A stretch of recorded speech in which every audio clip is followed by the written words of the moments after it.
Good evening.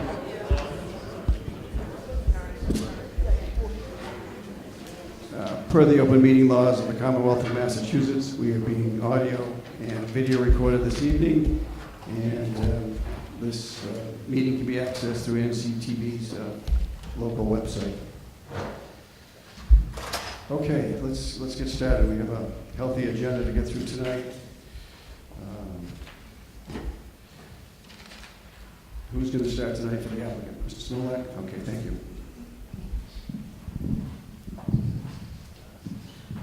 Thank you, Mr. Chairman, other members of the board. For the record, John Smolak, attorney for both Abbeville Residential and Abbeville Development, LLC, the applicants for you this evening. Before we get started, I wanted to introduce you to several members of the project teams, some of whom you will hear from this evening. First, Thomas DePlacido Jr., is the principal of both Abbeville Residential and Abbeville Development. Also with us is Richard Boudreau of United Consultants, our project civil engineer. Matt Merva, Bowler Engineering, our project landscape architect, and lastly, William Scully of Green International Affiliates, our project traffic engineer. Before we get started, I wanted to hand out some materials that are basically a summary of what's transpired over the past 5.5 weeks or so since we last met. So,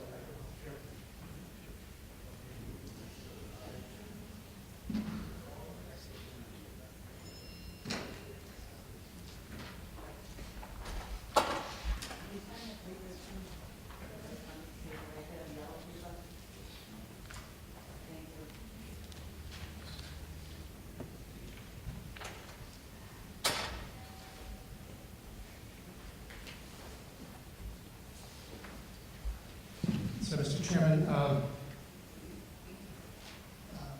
as I said, since our last hearing, a lot has transpired with respect to communications among the project team and the project peer review consultants and others. And the letter that I've provided to you this evening is basically a summary of many of those items, matters that have been covered, and some of which you'll hear more about in further detail this evening. The November 21st letter that I've handed out also includes, most notably, the award of the $1.8 million MassWorks grant to the town of Norfolk, which is designed to provide for improvements both to Lawrence Street and the Lawrence Street Bridge, which is really a significant achievement for the town. It was put together fairly quickly in collaboration with the town, but it also covers an extensive amount of improvements to the Lawrence Street area. Within the letter, I've also included a number of attachments. Several items are worth note.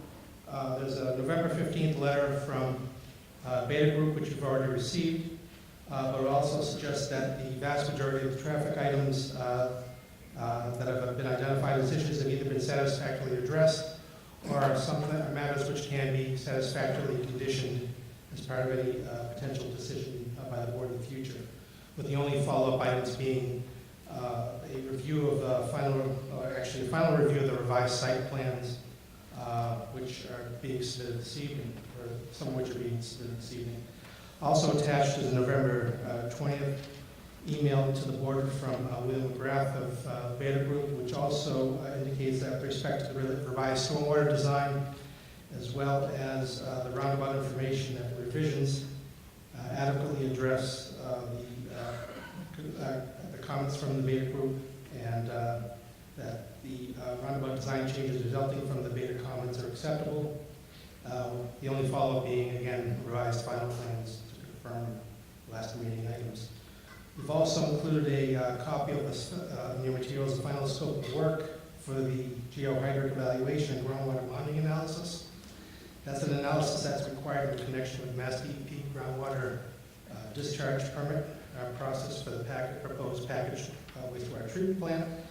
That final analysis also includes correspondence that's dated October 18th from David Boyer, who's the section chief of the wetlands of the wastewater management section of DEP's Central Regional Office, and that correspondence confirms that the scope of work is acceptable and is approved as part of the state groundwater discharge permitting testing protocol process.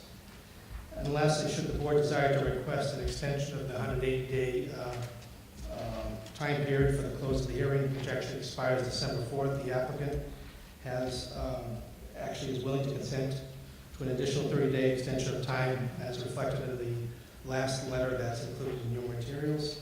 And that will leave us to a January 4th, 2018 timeframe. And depending on how matters transpire, we may need additional time, but we just don't know that yet at this point. So for this evening's presentation, what we'd like to do is first start with Mr. DePlasto. We'll start off with summarizing many of the work tasks that have been undertaken over the, again, past 5.5 weeks since our last hearing. And we'll provide an overview of the work that's been performed. Thereafter, the project civil engineer, Rick Gaudreau, will follow up and walk you through the changes to the site plans that have occurred over the past several weeks in response to peer review comments received. And then lastly, we'll have our landscape architect, Matt River, just briefly describe some of the changes to the trail network and also landscape features which we hope to present in final form at a subsequent hearing. With that said, Mr. Chairman, we could proceed to Mr. DePlasto. Thank you. Thank you.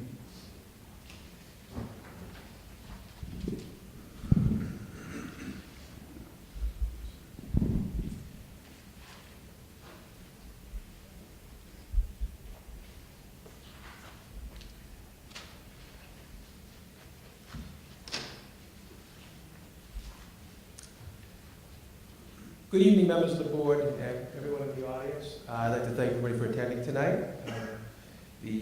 What I'd first like to cover just a little bit more detail is actually the $1.8 million grant that I think is a great achievement for the town of Norfolk to receive. Basically, that work and what it encompassed was really a large concern here for everybody in the audience before was actually how Lawrence Street Causeway and Bridge were going to be addressed. Basically, that grant covers road drainage improvements and increased water main size to come from Park Street up to the beginning of the project where it would start, and then that's an increased size for the potential of a future well for the town of Norfolk that's located on this property that would be willing to convey to the town of Norfolk. It also includes a boardwalk or elevated walkway construction along Lawrence Street so people could actually access to Park Street with that. As part of that, the town of Norfolk was looking to even maybe provide GATRA services to come down Park Street, so there'd be some type of public transportation to the commuter rail and things to service this end of town. Also, the bridge reconstruction as well as part of that. So basically looking at vast improvements from Park Street to and through the causeway, probably to about where you're looking at the best estimate would be where the existing driveway is for Buckley and Mandown. So it's covering a lot of those improvements there. On top of the $1.8 million, ourselves here as the applicant, we've also contributed $395,000 in engineering, committed engineering, water improvements through the project, and actually a water main actually go to the Franklin town line as a backup supply to the town of Norfolk, and actually to provide water availability for residents along Lawrence Street as well. Part of the engineering and the site work and observations and data that we had to collect with this, we've actually finally been able to gather all that information through borings on Lawrence Street, abutment testing on the bridge. It's all been completed, and it's currently being analyzed for results, the data, to see what we have there structurally and what we have to work with. There was a lot of data that we wanted to make sure was accurate and reflects the condition of what's going on out there underground and with the bridge abutment as well. It looks like right now, probably in the first or second week of December, we'd actually have 50% design plans ready for that whole section of road to present for comment to the town, and so that can be reviewed and move on to the next step with that. So we are progressing very quickly. I'm sorry. We'd be looking at that point in time in the next, probably the first or second week in December, we'd actually have 50% design plans for that intersection there, so that, basically from the Park Street intersection to the bridge and the causeway for the town to review and comment on. So we're moving very quickly with that, as fast as we can, so we can stay in compliance with the Mass Works grant and get as much information out as possible. Next thing I'd like to talk about here is actually some of the earth removal revisions from the first plans that were submitted to, as we worked our way through comments and everything before the board here tonight.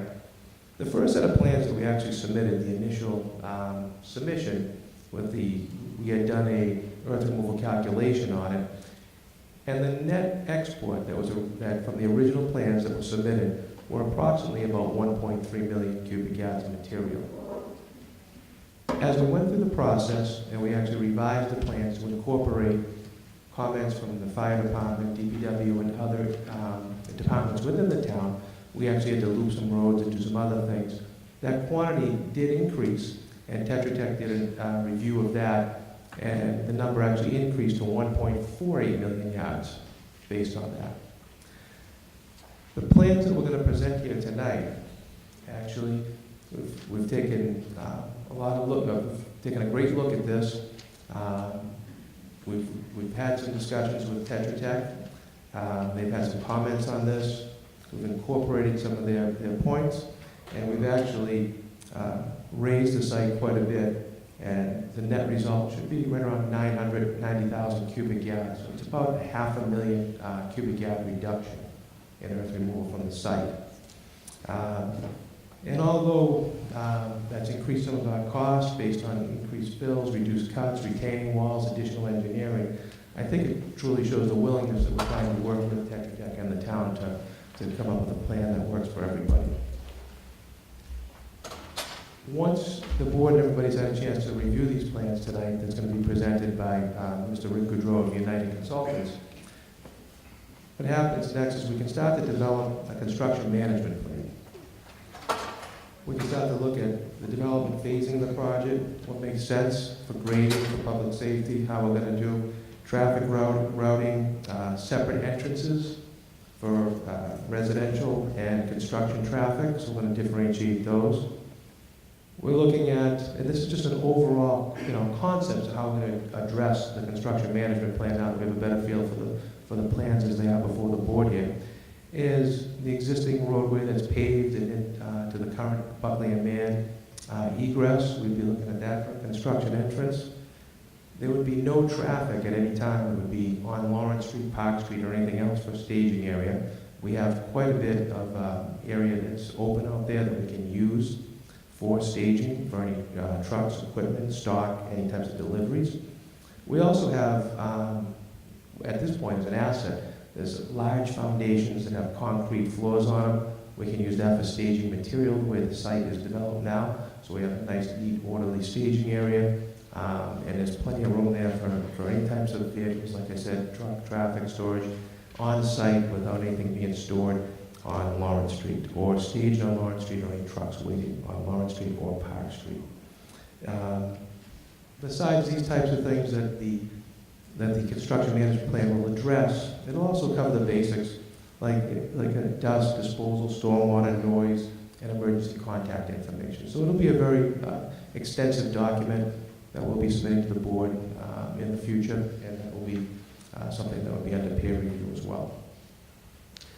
Part of the comments and the evolution of this plan too was, as we started looking at the site, is the elimination of the duplex units that we have there.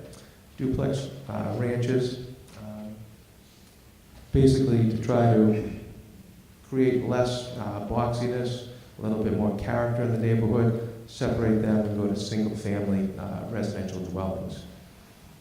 That was basically some of the comments that resulted from some work group sessions that between the engineers and myself and other department heads in the town.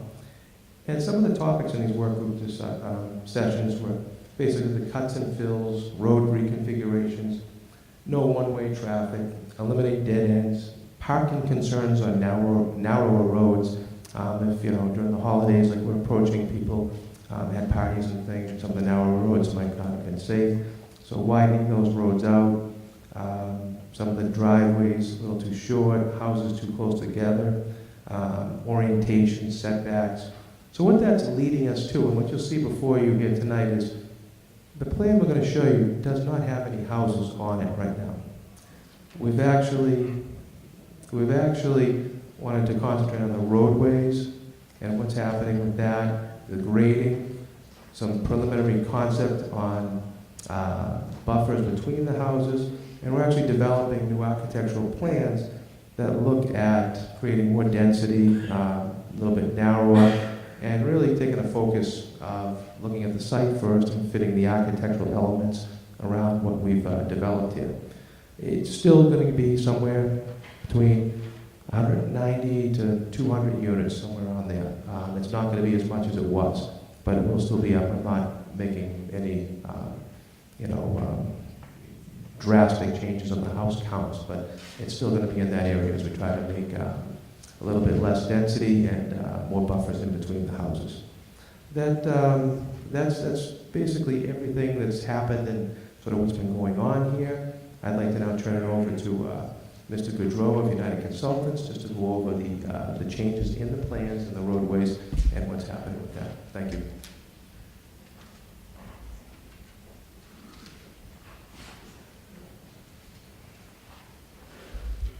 Good evening, Mr. Chairman and board members. Rick Goudreau with United Consultants. Mr. Chairman, I do have a sketch plan of the plan that will be on the board that I can hand out to the board members.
Mr. Chairman and board members and members of the audience, as Tom had mentioned, we revised the plan with some changes.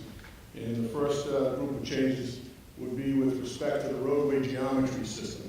So the outer roadway system,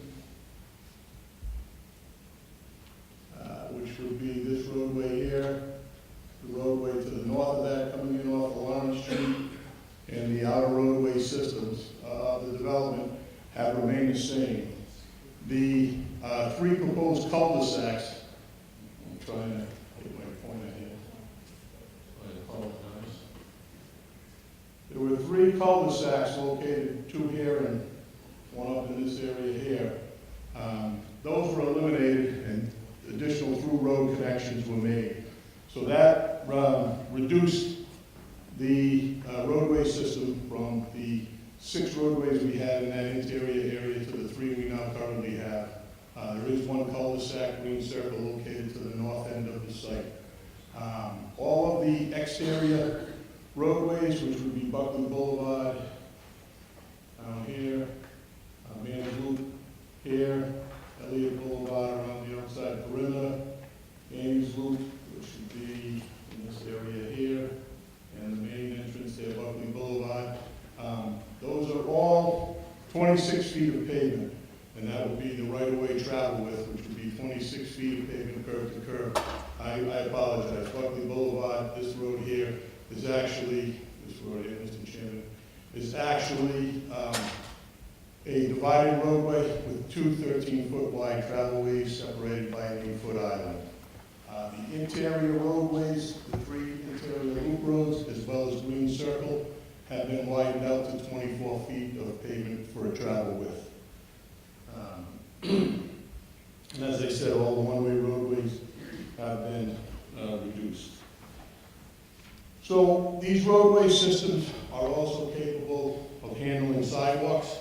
Sidewalks are proposed now within the roadway right-of-way, encapsulating the site area. There are some walkways shown within the open space areas and leading to the trail systems. And I believe Matt Merva from Bowler Engineering will be showing some plans of those roadway, those sidewalk systems and walkway systems.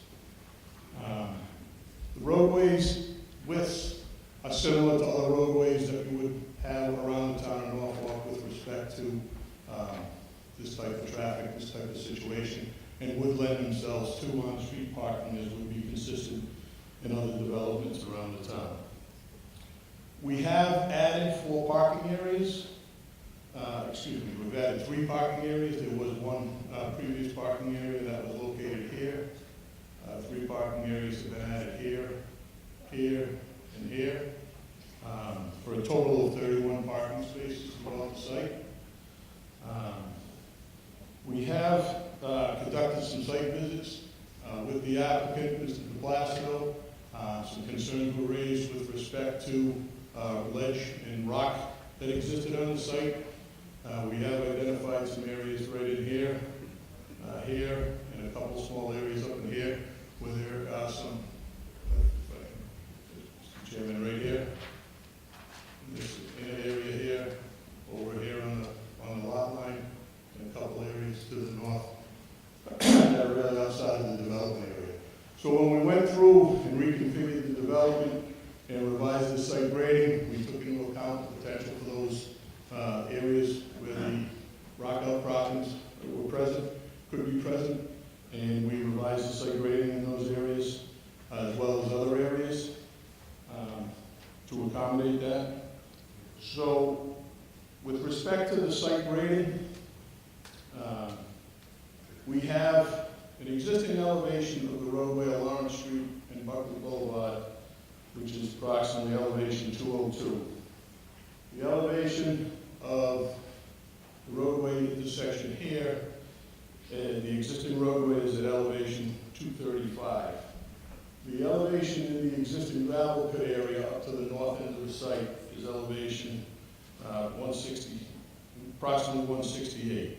So this results in an elevation change from Lawrence Street to the gravel pit area of 67 feet that exists currently. So when we were looking at the site grading, we obviously were focusing on some of those things.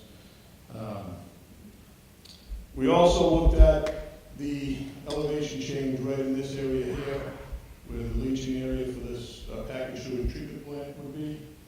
And that area is at approximately elevation 197.5 for a low elevation in that area. That is approximately 37 feet below the intersection of the roadway. So in that 300 feet coming in from the site, there's a 37-foot elevation change going down into the site.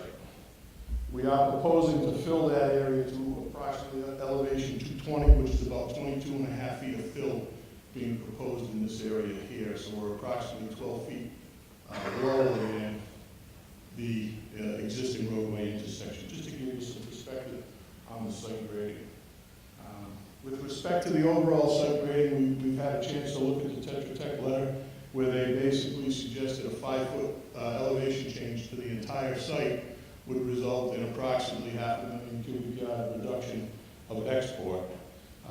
So what we did as we went through this analysis and the revised grading was to look at areas where we could increase some roadway grades and increase some roadway elevations to minimize cuts.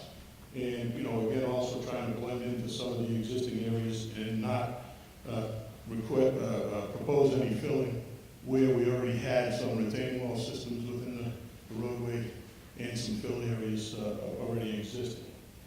So when we looked at that, again, the average we were looking at trying to raise the site was to 5 feet. We had areas where we actually raised the site approximately 20 feet, some areas where there was, no site raising occurring due to the fact that, as I said, we were already in some fill situations. So we have raised the site in this area here where the potential for the rock outcrops is approximately 20 feet. We have raised the site up in this area here near the intersection of Green Circle, approximately 12 feet. And that'll, again, allow us to tie back into the fill area occurring here, and also the fill area occurring here by Infiltration Basin 2. And in so doing, we have the maximum elevation cut in the site up in this area here of about 65 feet. And as I said, you know, we now have fills in this area here of 20 feet, 22 feet or so in this area here being proposed. So we have, you know, a lot of things going on with respect to the cuts and fills. Additionally, we've added some landscape mounding, as requested by the applicant in some areas here and over here, so that we could create some privacy in the rear of the lots as we reconfigure them, and also, you know, provide for some additional material to be placed in those areas and minimize the export, albeit small amounts, but it was still something that we considered. So that concludes the presentation. Happy to answer any questions, or if you prefer to have Matt Homer from Old go over his presentation. Thank you, Rick. I think it might be helpful to have Sean Reardon from Tetra Tech give us a presentation on the evaluation that they did. And as a reminder, Tetra Tech is a firm that the town wanted to engage in this project above and beyond the peer review that any 40B would normally have.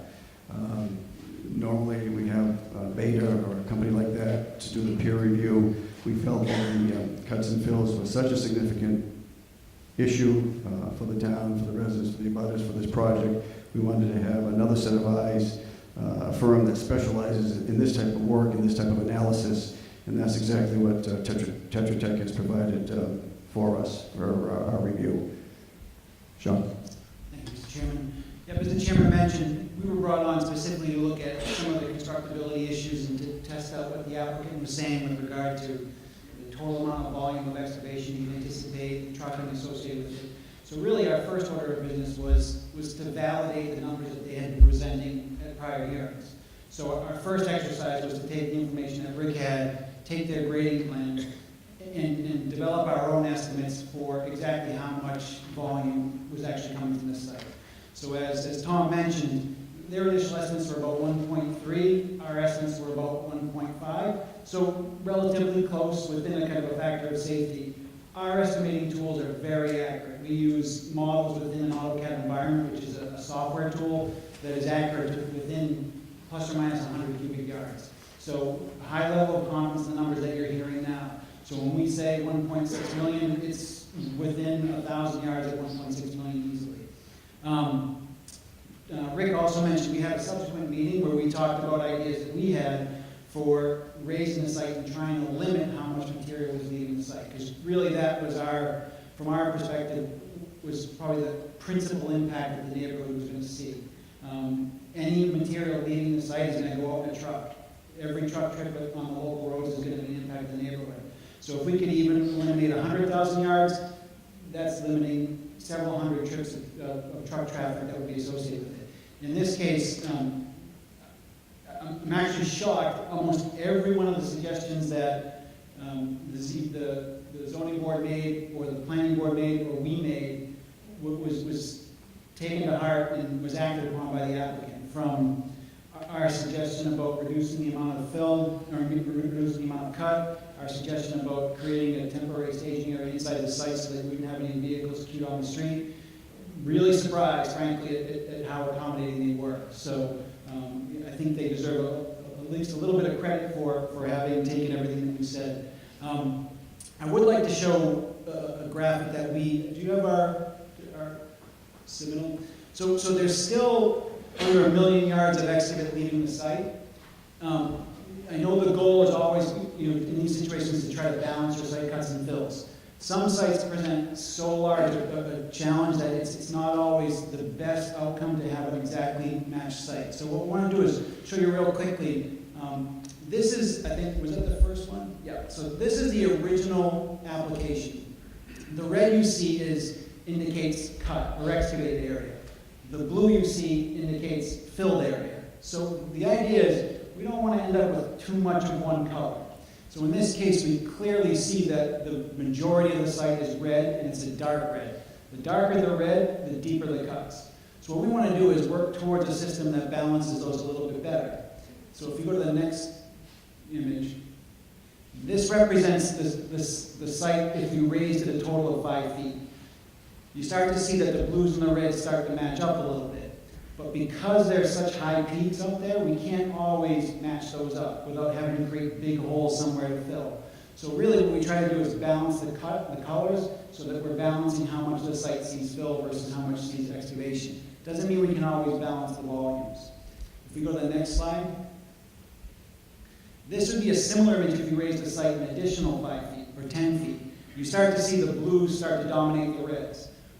The downside of this is, although you end up with a more balanced site, you end up having to open the entire area to have places to move material from one place to another. So instead of having discrete phases, you have to open up the entire site so that you can balance all that material because you need all the footprint of the site. You also start to get into situations where you're putting 30, 40 feet of fill in one location, which can create problems in the future with settlement and things like that. So really, what we want to do is balance the whole range of issues, not just the volumes in the site. But we are happy to see that almost 30% or 33% of the volume that was originally proposed is now staying on site, which probably reduces some, I'd say 15,000 vehicle trips from the site to deal with material leaving the site.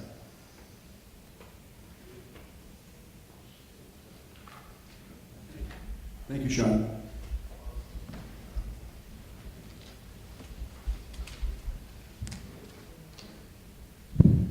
All right, why don't we take some questions from folks here in the audience tonight? And if you do come up to the microphone, please sign in.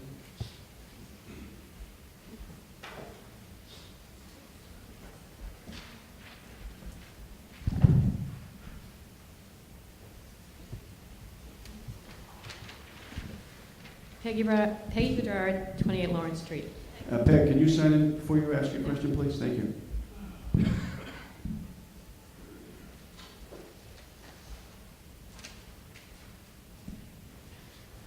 So one of my questions is there going to be blasting on the site? Do you know that, Sean?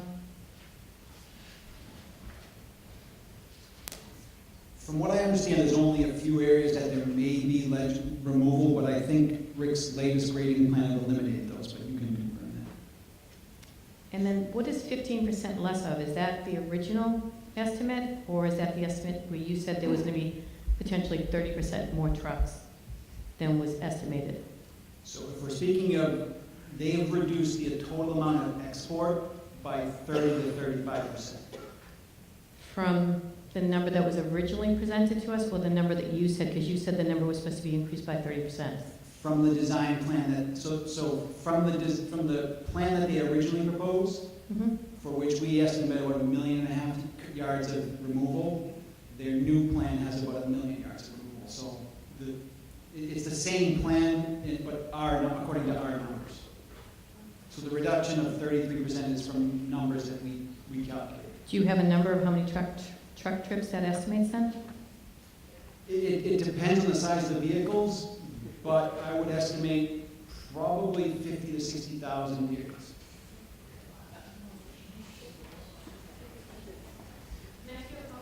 Pardon me, just one more thing. What size vehicles is 50 to 60,000? The term would probably be a tri-axle or a trailer dump. So if you ever see heavy construction vehicles, there's ones that are like full-size trailers. That's about, Tom, you can correct me if I'm wrong, probably about 25 yards. A tri-axle is probably 22, 23 yards. The water volume of a trailer dump is about 33 cubic yards. You put about between 25 to 28 depending on the weight. So you. So the track. Excuse me, hang on, if you have questions, you're gonna come up to the microphone, we're not gonna have an exchange from the audience. So we want to encourage you to ask questions, please come up and stand at the microphone and sign in. Thank you. That's exactly the question. Is it a tractor trailer or is it a regular dump truck? I would expect to see both. So there are tractor trailer, what we call tractor trailer dumps. They look like full-size tractor trailers. Then there are triaxles, which are almost the same volume, but they're shrunken with three levels of tires. So they look different, but they're approximately the same size. So a pretty substantial truck. Oh yes, without a doubt.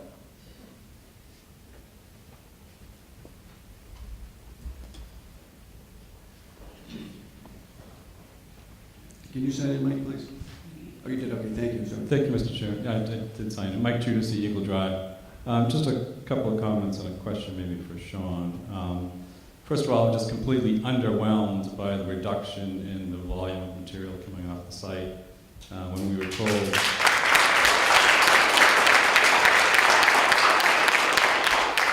told there were workshop meetings and some discussions about significantly reducing the volume, I don't consider this a significant reduction of volume.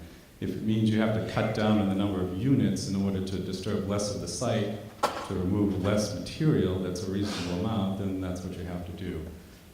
So my question, Mr. Chair, through you to, I believe, probably Sean, just going back to their analysis that was submitted back in October, I believe, talked about potentially seeing 10 to 20 times the frequency of truck trips that the applicant had originally indicated. I'd just like to have Sean comment on that a little bit, if he could, in terms of, for that volume of material, for the duration that this project would take, what's the frequency of truck traffic that we can expect in the neighborhood?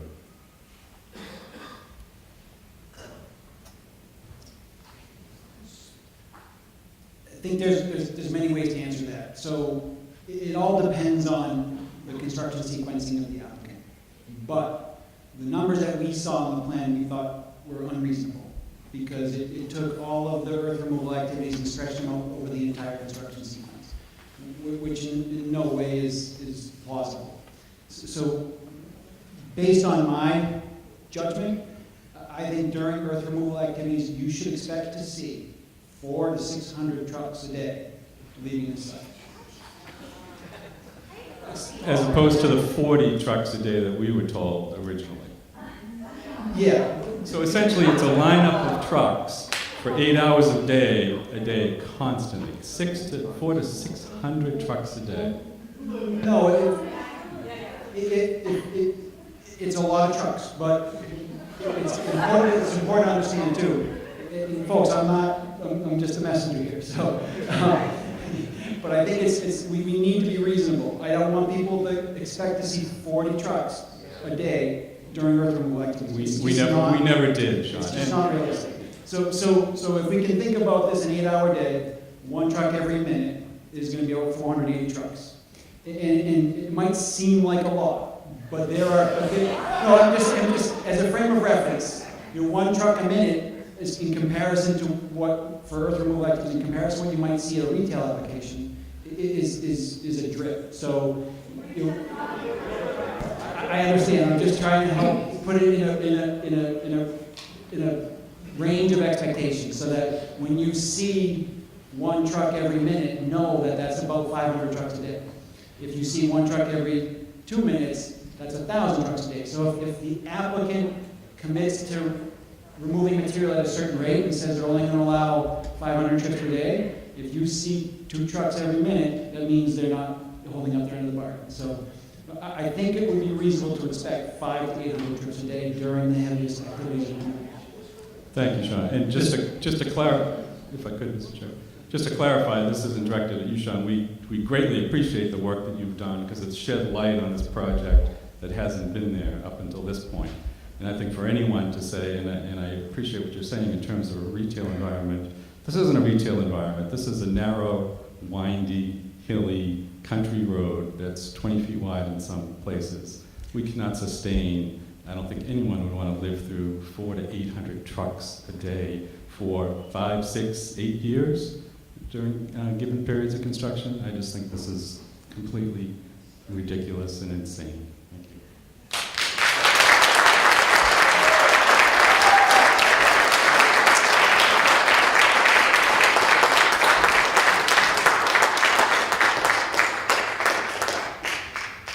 I'd like to address some of those comments and things. Actually, 400 to 600 truck trips a day for an earth removal operation, that's completely out of line with what's expected here. Actually, as some of the coloring that's actually presented right up here right now in Figure 2, you can actually see with the blue and the red, it does balance the site out a little bit, so you'd actually be filling some of these areas with cutting.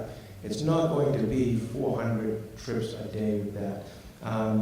Realistically, on things, if you just take 480 truck trips a day divided by 2, come out to 240, and even figure 25 to 26 yards, you're moving 6,000 plus yards a day, you'd actually have this whole site leveled within 165 days, less than a half a year. That's not even a concept. There's not that much material in there to move 400 trucks a day like that over the course of 4 or 5 years.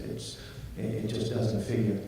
How this will work out with the phases and things is that we will be moving, like I said, we do have to go back and use the construction plan and everything with this and put it together, but we'll be doing a phase, we'll be moving material, there'll be a break in moving material. Sometimes as we construct houses, we'll go to the next phase, there'll be another movement of material now. We have to go through, this will be part of the construction management plan with it, but 400 to 500 truck trips a day for gravel removal is just out of the question. The numbers don't even add up with that. And it's not what we're proposing, and that's not what we would propose. Mr. Chair, I wanted to make a point here that this is really 2 phases of this review process. The first phase is to understand what the alternatives are on the site, and then the second phase would be to have the applicant present a construction management plan that would then predict the number of truck trips. That would be peer reviewed by Sean and by Bill. So while I think that the truck traffic is relevant to the overall consideration of what the alternatives are on the site, I think it's important to understand that we're going to get there at the next hearing. I think it's important to take this step by step. To that point, though, I think it would be helpful if Sean, if you could elaborate on the 10-foot alternative. You mentioned briefly that was, that has pros and cons. And I think you stated that one of the cons would be that it opens up the entire site. Can you elaborate on that? Because I mean, I'm just looking at the site myself, and it looks like the whole site's going to be opened up anyway, isn't it, for the whole project? So what do you mean by, if you could elaborate on what the cons are, and I think that would be helpful for the board and for the audience. Sure. So in order to balance the site's cuts and fills, you have to excavate material from a particular area, and you have to place it in another area. So usually, if you look at that plan, the site is segregated into areas of cut and areas of fill. So in order to effectively move material from one location to another, you'd have to virtually open up at least half, if not all, of the site to create areas where you can move material to after it's excavated. So you can't just all of a sudden just dump it from one location to another. You have to place it, you have to compact it, you have to do all sorts of things to make sure it's placed properly. So in effect, you really have to open up all the areas that you need to place fill so that you can place the material that you're digging out of the other areas. So what's the downside of that, though? The downside of that is the entire construction site is open from day one. The downside of that is probably going to be a longer construction schedule because it takes more work and more time to excavate and replace material on site than it would be just to excavate and dig it out. It would also generate more dust, generate more noise. So really, it's more work to balance cuts and fills. It's less export, but it's more work on the site. So the downside of balancing your cuts and fills is you end up having to do more work at the locus than you otherwise would have. But whose shoulder is that borne on? I mean, it's more work on the site, but is that is that going to be more impacts on neighbors, or is that mostly more of an impact on the developer? I think it's more of an impact on the developer, but there will be additional impacts on the neighborhood because it's a longer construction sequence. There's more noise, there's more construction activity, there's more dust. So, I think overwhelmingly it's the applicant's responsibility to do that extra work, but there are repercussions to the neighborhood. In your opinion, those repercussions are basically outweighed by the benefit of having the shorter construction period that's associated with the 5-foot elevation level? Yeah, unfortunately, it's not that easy a calculation. I tend to trust my instincts and look at the broad range of issues. So I tend to have more concern over the issues that come along with placing fill material. So when you place fill material and then try to build on it, it's very hard to get that material to compact in a short amount of time. So you end up with these legacy settling issues, whether it's drain lines settle or sewer lines settle or house foundations settle, because when you go to try to place 60 feet of fill material in a particular area, it's very hard to get that material to get to 100% compaction. So you always have some legacy settling issues left over. So what we try to do is kind of minimize the extent and depth of those excavations. On a site like this, it's just very difficult to balance the cuts and fills because you have such deep holes from prior excavations and such high heights that you're trying to knock down. So, in our estimation, we think 10% is achievable, but we felt in good design that an overall aggregate change of 5 feet was in the order of acceptable changes. And in response to Mike, a 30% reduction in material from the original proposal is a significant amount. It may not be what the community is looking for, but it's not a light lift for the applicant. It wasn't a light lift. It was a significant change. And can you just briefly explain why there was a variance of roughly 200,000 cubic yards between what the applicant had estimated was going to be the pull off the site versus what your estimate was? So a couple reasons for that. First, the numbers that Rick presented in the original meeting were based on an earlier iteration of the plan that we never looked at. So we were never comparing apples to apples. Second is Rick's estimating tools for doing the first estimation weren't as exact as our tools. Rick's now using the same tool, so I think all our numbers from here going forward should be exact. But, I mean, his estimates were accurate enough from our standpoint in the beginning that they accurately reflected the magnitude of the situation. They may not have been perfectly exact, but they still communicated fairly the magnitude of the excavation and earthwork. Thank you, Sean. Mike, can I ask a question? Yes. I'm not sure whether this is directed more towards Sean or Rick, but kept saying it's puts a bigger burden on the developer the more you raise the site. But I've always understood that typically exporting material off site is more expensive than balancing a site, and having a balanced site is typically more cost effective and affordable than exporting such a huge amount of material. And I was wondering if you could elaborate on that.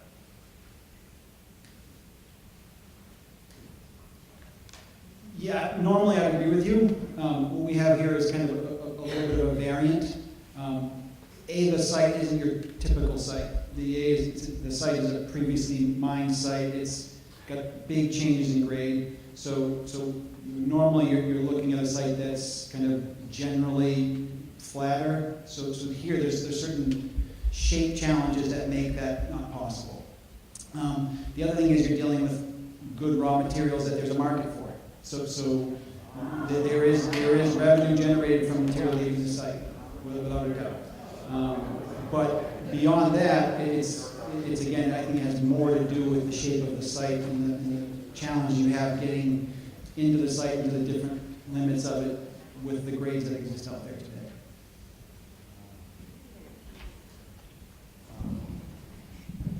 did you have a chance to evaluate the time frame that you would expect this project to take based on the 5-foot elevation?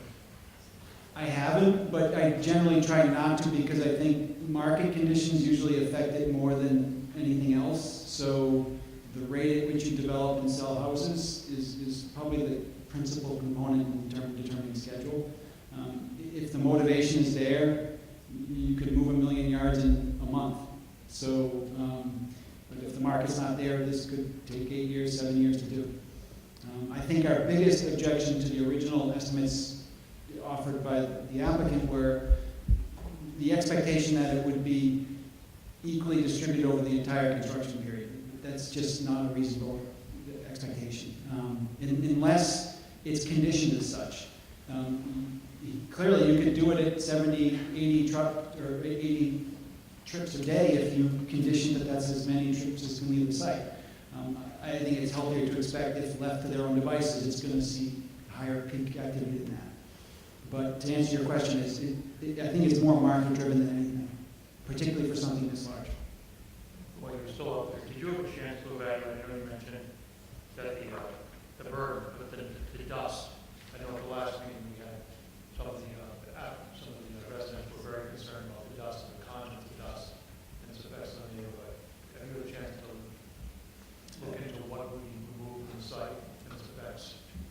Not specifically. It was a general consideration. I think, as Dan mentioned, as we nail down what the parameters of the project are, we can start to look at the different construction sequencing questions and how we manage it.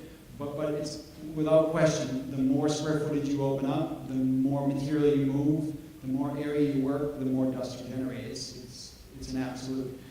There are methods you can do to suppress it, but there's always going to be windborne material. So there's always going to be dust on dry days. No matter what you do, there's always going to be some dust generation. And the more you work, the more area you open up, the more it's going to manifest itself.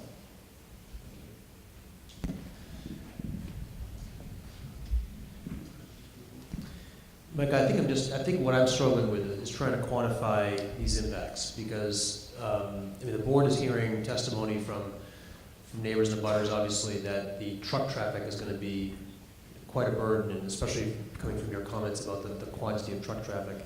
And the option 2, the net export is like half of the net export for option 1, and it's still 500,000 cubic yards. But I guess I'm trying to balance in my head, and I think everybody here is trying to balance what impact, what's worse, having 500,000 truck trips, or having the dust impacts, the noise impacts, and those other impacts that are associated with option 2 that are more severe than option 1. And I don't know if there's any way to quantify that. Is there any way to wrap our arms around that? Because really the board's job here is to balance these local concerns. And do you have any advice as to how the board might weigh those factors? A little slower coming up on that one. It really defies a linear analysis. I think you're just going to have to take the total amount of information and gauge the input from who you're getting it from and make a decision. My concern from a constructability standpoint is these roads, from my understanding, are going to become public roads. The utility infrastructure in the roads are going to become public utility infrastructure. When you start seeing big, deep blues, that means we're constructing roads, we're constructing water mains, and utility infrastructure on big fill sections. I think the town needs to be concerned that if things start settling afterwards and things become problems later, a culprit may be that we've filled too much. So that's what I'm trying to balance. The first order of business was see if we can get some consideration from the applicant to start the process of reducing volumes. I think they've gone a long way in doing that. if the question is the board going to require them to reduce it more? I'm sure they can come up with a scenario that reduces it more. The question is whether the drawbacks outweigh the benefits. Even if you export, this is 200 units. This is not going to be pleasant. Even if there was zero offsite export, there's still going to be a lot of truck traffic coming to and from the site just for the normal execution of the project. So I don't want to leave the impression that, well, if you get a zero off-site export, your issues go away. So really, it's about how can we manage things, how can we condition the approval so that the impacts are kept to times of the day where they don't present too much of a problem in the neighborhood.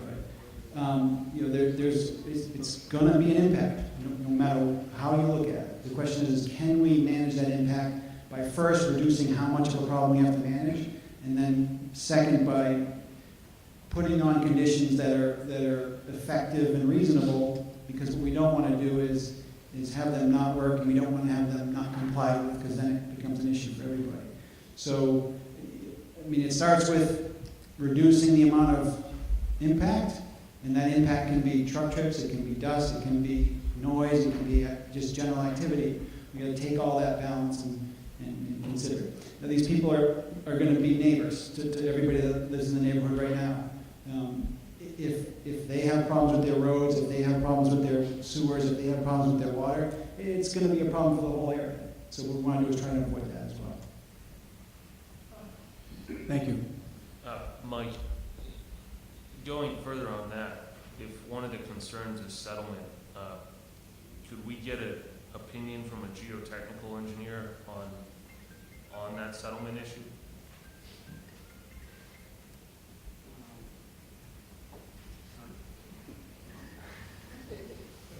Absolutely. What I get concerned about is there's theoretical ways to look at things. I tend to look at things from a practical application. You can absolutely design it, and you can condition it so that, do everything perfectly and things will come out okay. What I prefer to do is try to design things so that we eliminate the possibility of bad outcomes, as opposed to relying on contractors to do the right things. That doesn't always work. So I think there are ways that you can absolutely design a project and construct a project such that you eliminate those concerns, but in practical experience, those things don't always happen. So what we try to do is eliminate them altogether from even becoming an issue.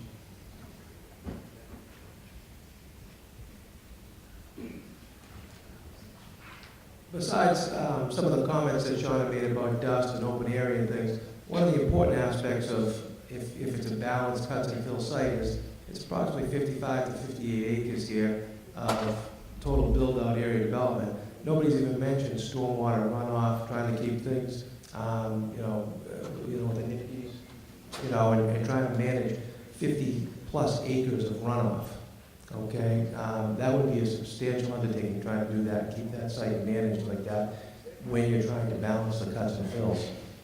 The way we propose this, and our next step, is actually to take, raising the site 5 feet, like has been revised here and Rick has presented, and then come up with a comprehensive management plan so that we can actually try to balance out different phases of this project. It's going to be revised from what was originally proposed so that we can try to open up the least amount of areas possible as we go through each phase. It reduces the stormwater runoff, the impacts with dust and other items and that could happen from opening up too much of the site. And you would have some earth removal activities from the site. Yes, it's not going to be anywhere near 400 to 500 trips per day. You would do that phase, you would have your earth removal, you would build out that phase, you would start the next phase, there'd be a break in between, and you would actually go like that. So it's a much more organized approach instead of just leveling the whole site. And we've done many projects like this with this approach, moving either importing or exporting similar amounts of material with that, opening up phases smaller at a time and building them out, then going to the next phase.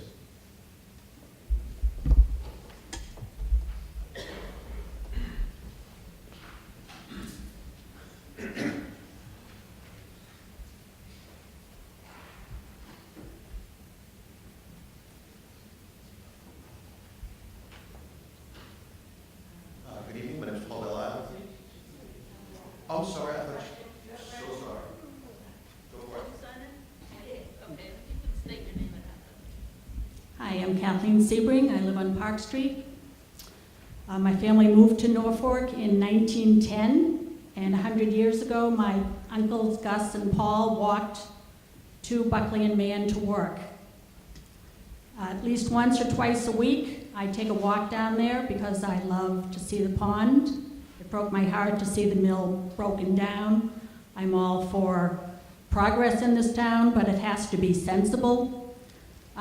My concern is that I will not be able to walk down Park Street. I request that you put in sidewalks at a minimum. It's dangerous to walk down there now. And if you've got the truckloads coming in and all the other traffic that will be traveling on that road, I think we need sidewalks. Our neighboring towns build them, we should be able to as well. I'm sorry? Oh, I said I think it's very important that we build sidewalks. The other towns in the area have been building them, and the least that we should do is to keep ourselves safe by having sidewalks on Park Street and any other street that is somewhat narrow where these heavy trucks will be traveling. Thank you.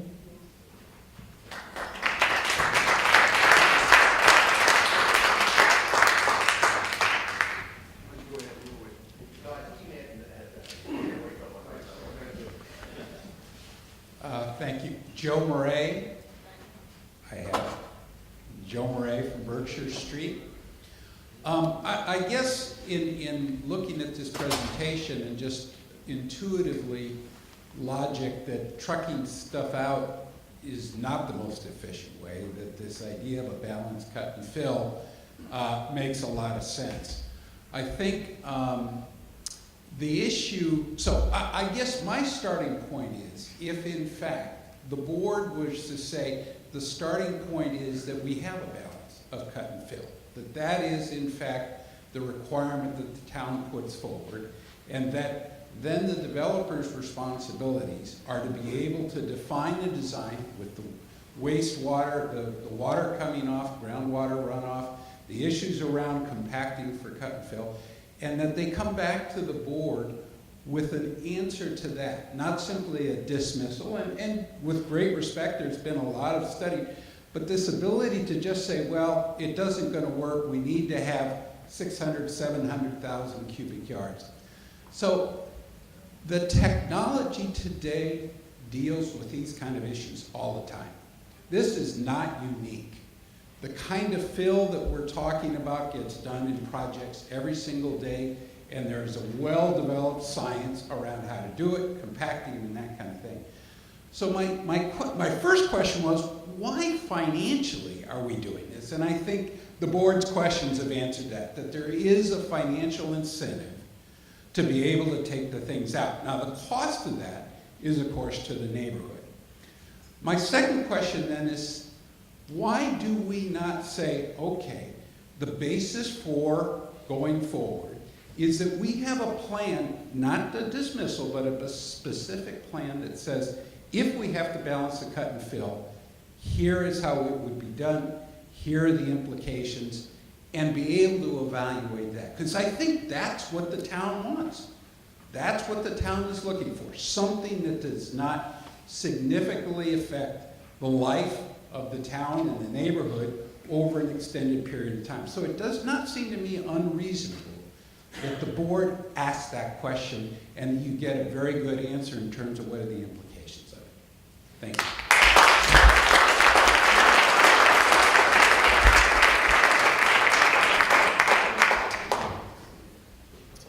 My name is Paul Bellad. I'm actually a Franklin resident, but I wanted to raise a question here that affects Franklin and I would assume also affects folks in the Norfolk, part of Norfolk that surrounds this proposed development. I've heard quite a bit of commentary and discussion around truck traffic during construction, but whenever this is eventually completed, and I've seen a number of different estimates from 5 years to 8 years, even as high as 9, which I'm assuming is outdated because I haven't heard that in a while. What happens when these 200 or so units are filled with regard to traffic? So looking through some of the documents that are available on the Norfolk site, just doing some back-of-the-envelope computations with the numbers that were provided in the green study and in the peer review, it looks to be that the baseline that they have for daily weekday trips on Park Street is 2,925. On Lawrence Street, it's 865. The Abbeville development is forecast to produce 1,920 weekday daily trips on an ongoing basis once those homes are filled.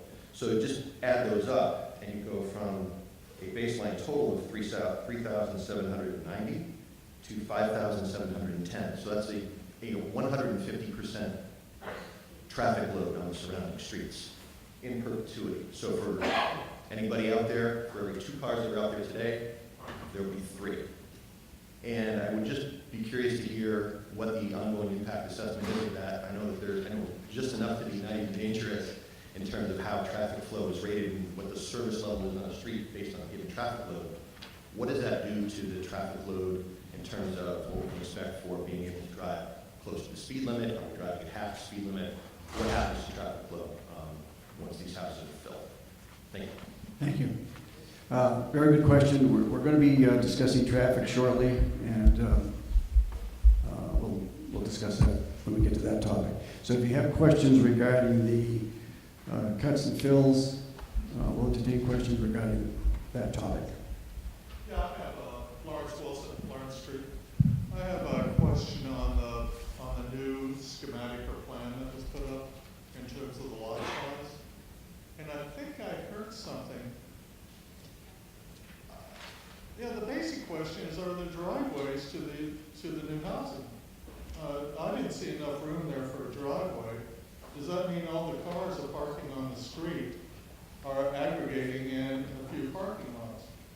So that brings up another host of questions. What do you do for snow plowing? What do you do for those sort of things? But the basic question is, do these units have driveways?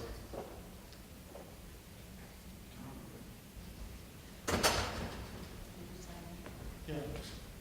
Yes, all the units have driveways, so we can park 1 or 2 cars. Okay. We actually widened the roads out so that when there was visitors and things, those cars could park on the street. And then we added additional parking spaces just to make sure that if, when we get to holidays or a Super Bowl party, there's plenty of outside parking as well, so that not everybody has to park on the street. Okay, thank you. They look substantially smaller. Peg Bedard, 28 Lawrence Street. I did hear you say that you added parking spaces. That's 31 parking spaces you said for 200 units. That's pretty small.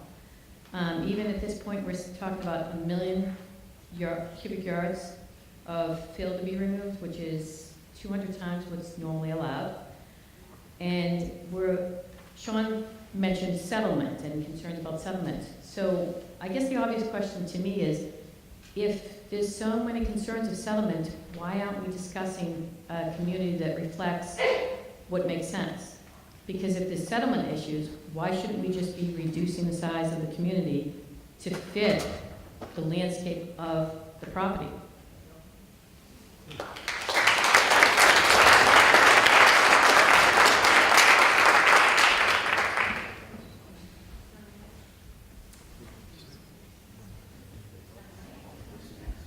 Sands Maya, Herrick Road. That was partially what I was going to say, is this site has so many issues that perhaps the site is not appropriate for this number of homes, number one. Number two, can you put the fill out? Oh, okay. So everything there, most of the site is the zone 2 aquifer for water that feeds both, I assume, the private wells and Franklin wells. So do we have a hydrology report yet of how this impacts the water? We're going to get a report on November 1st.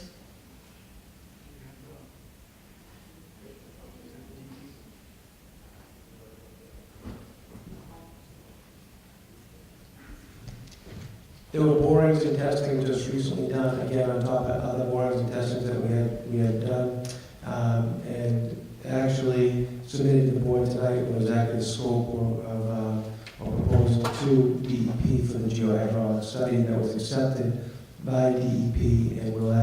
be performing that geohydraulic study, submitting that to DEP as part of this project. So we don't know how removing all this amount of earth is going to impact the water, the filtering of the water, the quantity of the water that goes to the wells? Are we going to know that before we give a determination?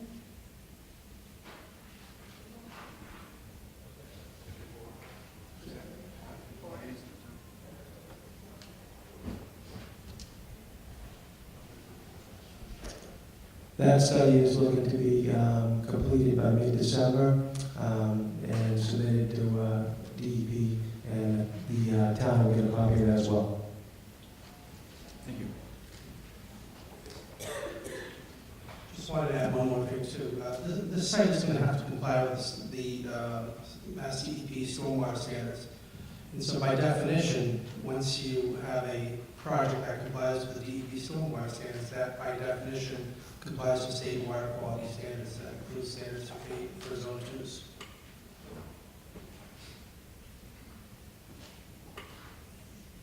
And my other concern with the trucking is the amount of CO2 emissions that are going to take place.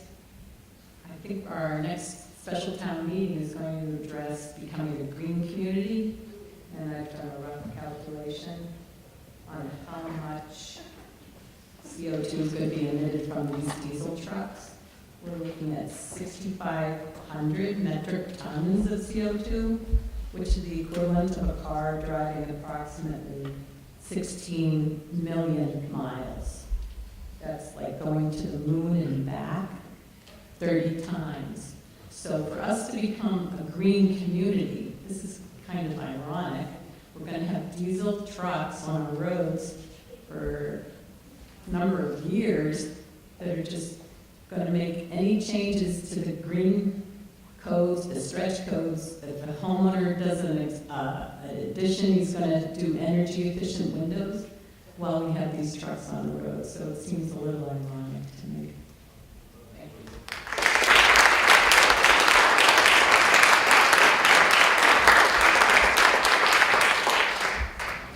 We'll take 2 more questions and we're going to move on. Thank you, Mr. Chair. Mike Judas, Eagle Drive again. I want to just sort of make Sean earn his money a little bit more regarding tonight.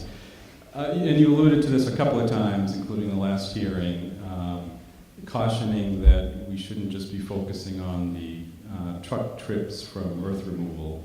And I'm not sure whether it's been in your scope or not, and if it's not, I would request that the board put it in scope to give us sort of an idea of what that other truck traffic would look like to build out under normal circumstances this 200 plus or minus unit development in terms of the number of trucks, truck frequency, because while we'll have that initial truck traffic associated with earth removal, once that wanes, then you'll obviously have the other trucks involved with the actual construction of the site.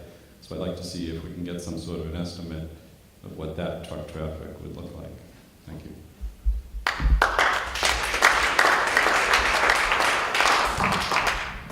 Nancy Murphy, 16 Lawrence Street. My first concern is what was brought up with the water. We have well water. Obviously, I have 2 young boys who drink the water, and I'm concerned about all of the work being done across the street, how it's going to affect our well, affect the veins going into our well. With me having 2 young boys, ball goes rolling into the street, goes down the hill towards the pond, and then you add all those trucks and no sidewalk, and it is a very big concern. It makes me physically ill, actually, to think about the safety issue that could arise with having such a narrow street and so much traffic. We moved to this town 7 years ago because it was a quiet town. If I wanted to live in construction, I would have moved to Boston. And I think it's something that needs to be noted, that we should all be looking at the safety of the environment. And one other thing too, I think that came to the top of my mind today too, it's kind of interesting how the meeting keeps being moved, where at one point it was moved to the week of 4th of July when everyone's away on vacation, and now it's been moved to the biggest traveling day of the year. Why not just put it on Thanksgiving?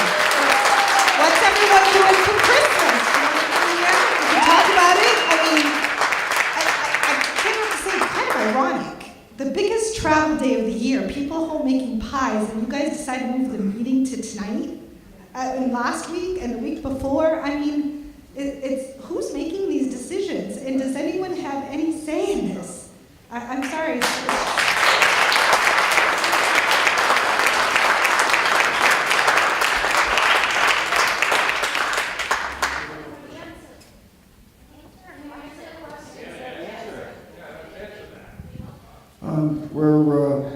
We've been holding workshops to try to work on some of the issues that all of you have been bringing to the board. All of the different departments have been weighing in. So there's been a lot going on outside of the open meeting process, which is traditional for a project of this size and for a 40B project. So, and a lot of it has to do with scheduling. This room is not always available when we need it, so we grab the most, the soonest time we can get. So scheduling is always a problem, and none of us here at this table want to be here tonight either. So we want to be home making our pumpkin pies just as you do. It's an inconvenience for all of us, quite frankly.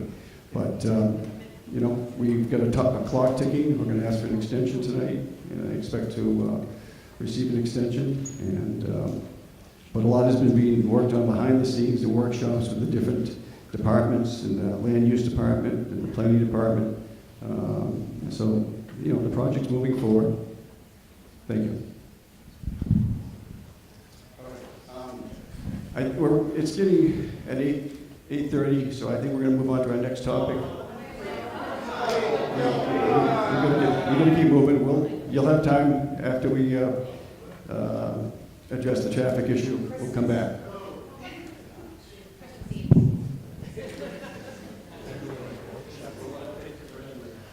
Chris Wagner, Park Street. I'm not an engineering expert, but I just feel like we're trying to fit a square peg into a round hole here.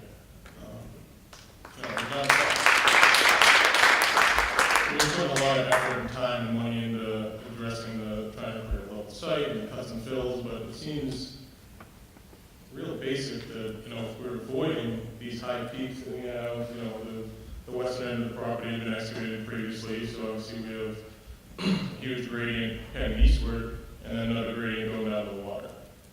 Why aren't we just avoiding the higher parts of the property so we're not digging down 60 feet? Which obviously would have to reduce the number of units, but it seems like we're just trying to fit 200 units into 50 or 58 acres no matter what. I just don't understand that in any way. We adjusted the roads, we're trying to reduce the density a little bit, but I haven't seen, the entryways haven't changed at all. The western entry is going in, it's on a hill. We're putting in, 34-foot wide boulevard essentially through it, when you could move that west to where the natural entrance to the existing gravel pit was. I don't understand why we're not looking at the overall design and scaling it to what the land is. If it didn't make sense, if you weren't making money on removing the gravel from the property, you wouldn't be cutting these hills down. You'd probably be putting 30 houses in there. So I just want to see why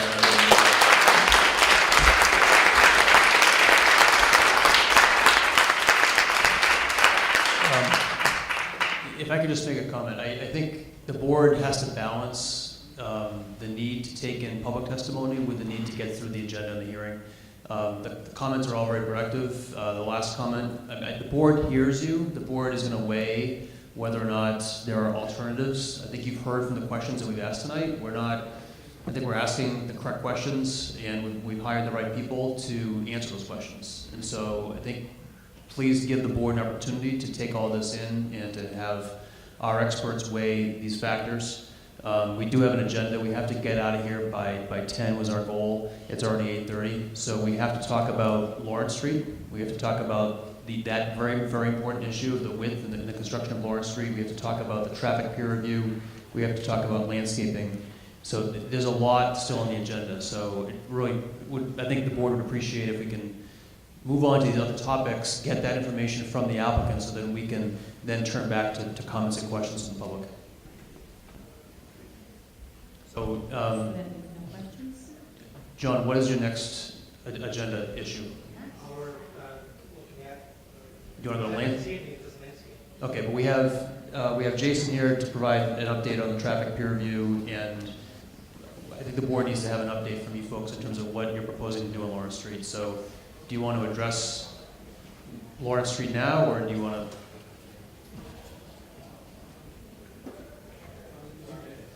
You want to do landscaping? All right, short presentation.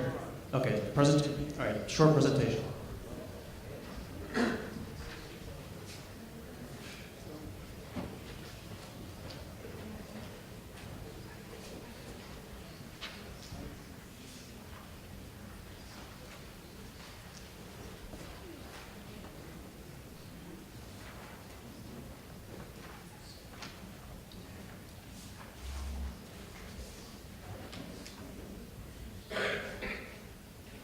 Matt Mervo with Bowler Engineering, landscape architect for the project, and we just wanted to update the concept with you quickly based on the rerouting of some of the roadways and the regrading that Rick has been working on.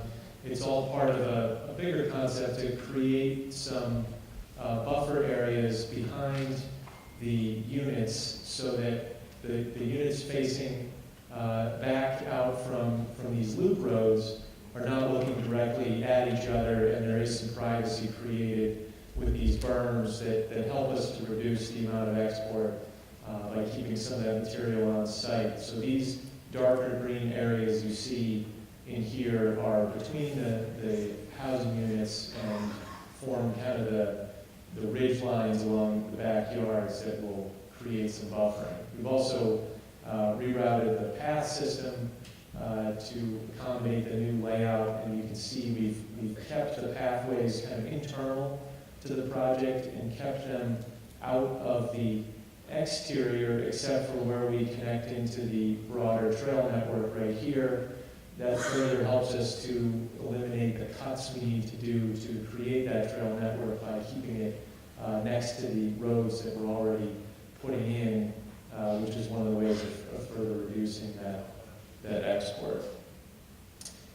We still create several common open spaces within the site. We have a gazebo feature here that's always been there, connecting up that internal pathway system. But that's also connecting some of these internal parking features that we mentioned. We're introducing visitor parking in a few key locations within those loop roads for those areas, those events that Tom mentioned earlier, and those are associated with these little pocket parks. So as we further refine the plan, we'll come back to you with a more detailed landscape plan for all of these areas, and the prototypical unit landscapes will be part of the next submission as well. But we just wanted to present the concept of how that buffering is going to take place. Some of these have been born out of comments that were in the review letter and our work session with Beta recently, so we just wanted to get that out on the table for everyone's review. Glad to answer any questions right now, or we can keep going with the Lawrence Street discussions. Let's move forward here. Yes, sir.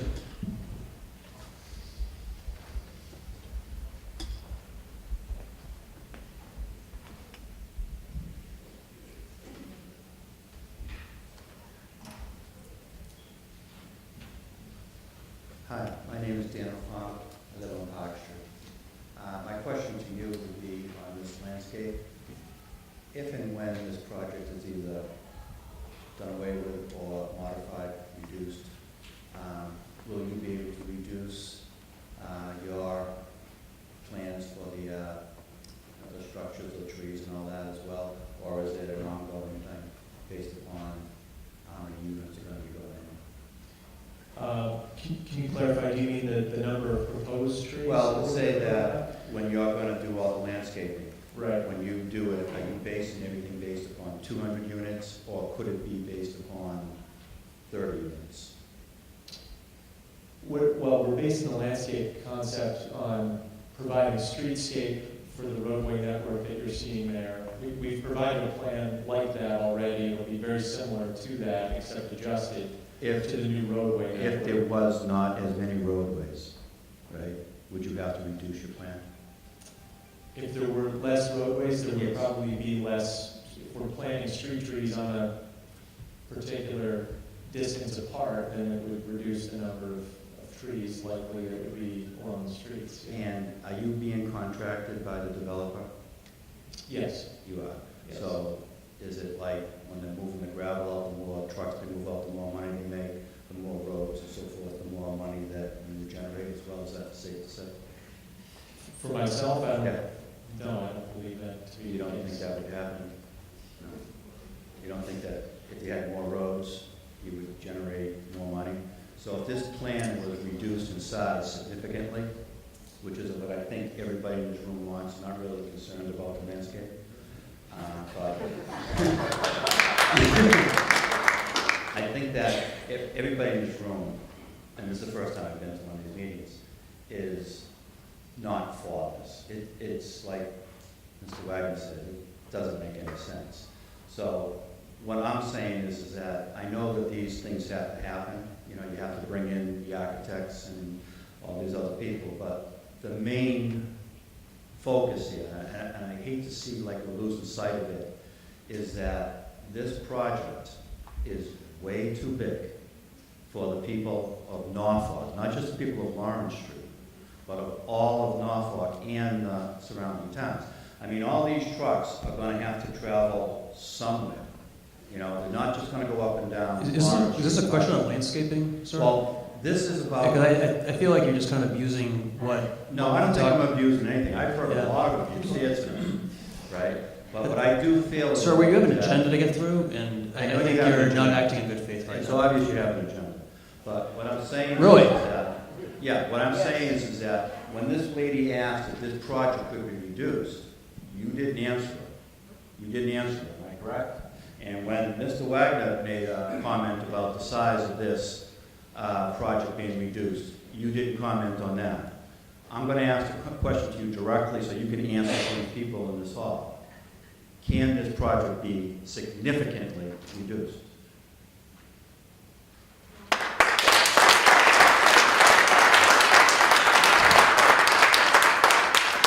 We don't have an answer yet. We're still taking testimony, and that's part of this whole process.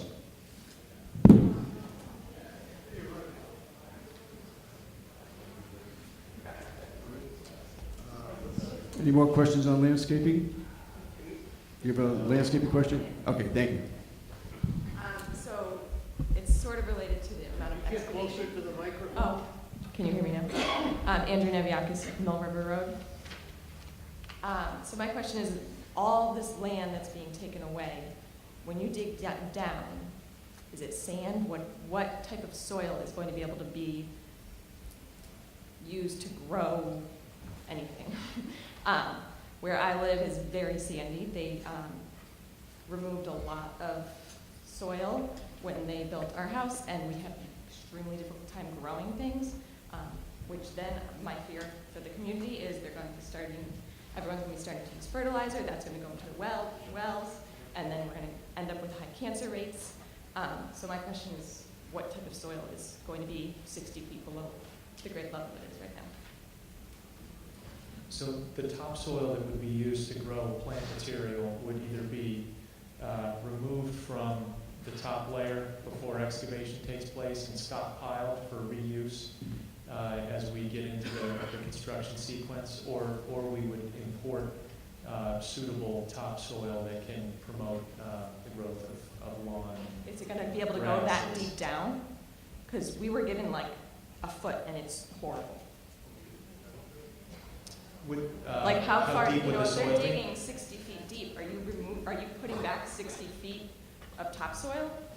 No, we would put, in plant beds around the units, there'd be 18 inches of topsoil that would be put back on top of whatever the base material is, and then for lawn areas, it would be 4 to 6 inches of topsoil that would go on top of whatever the base material is. So that's what you need to grow. We're trying to grow grass in a desert.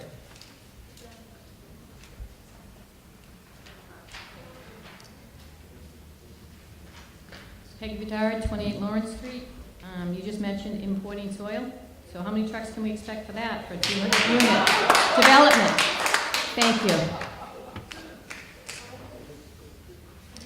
you. We haven't calculated how much topsoil we're going to be using, but again, it's the top 6 inches for the lawn areas, and we'll include that in our construction management plan as we pull that together. Didn't you say 18 inches elsewhere?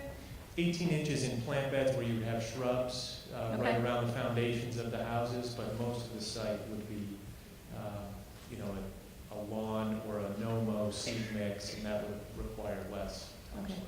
So can you do a calculation on that and get back to us? We will have that. It would be nice tonight. You probably could do it tonight. Can you guys, excuse me, It's simple math. excuse me, ma'am? Yeah. Can you direct your questions to the board instead of having a one-on-one conversation with the applicants? I I think it's not your job to ask them to provide information to you.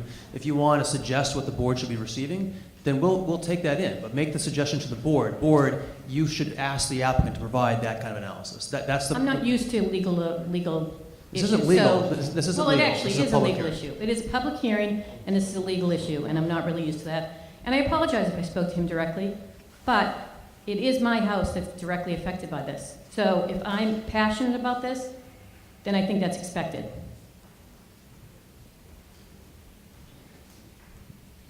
Other questions on landscaping? Mike, I got a question. Yes.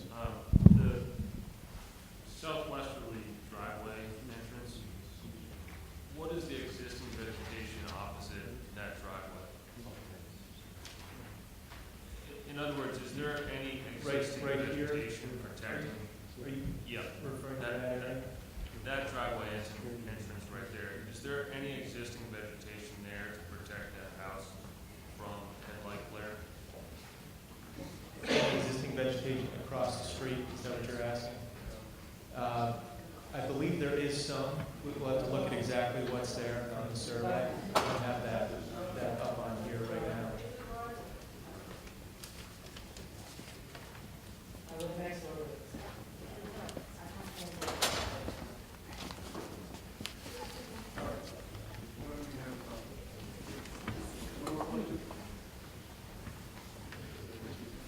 I'm wondering, he mentioned the number of inches of topsoil.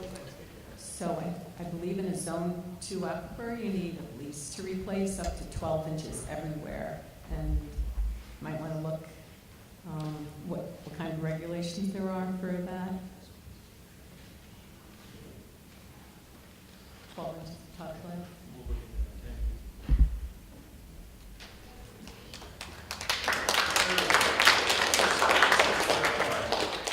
Is there going to be will topsoil be imported for the entirety of the site?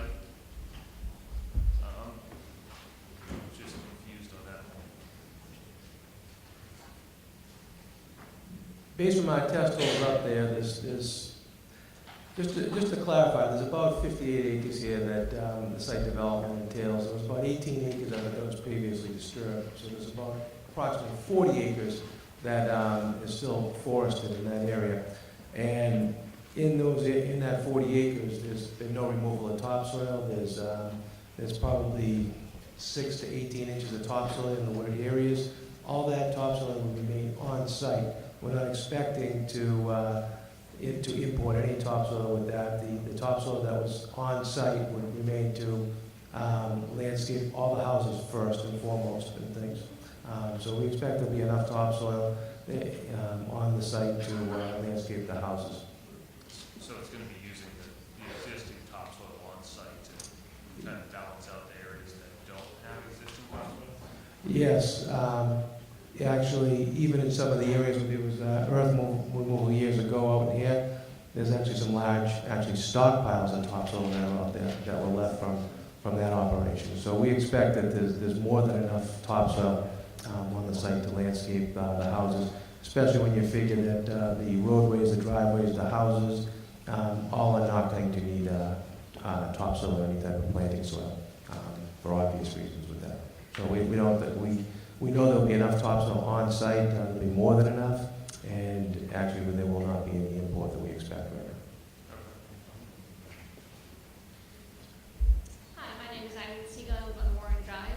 I have a question about where all the water's going to come from to water all these new lawns and plantings.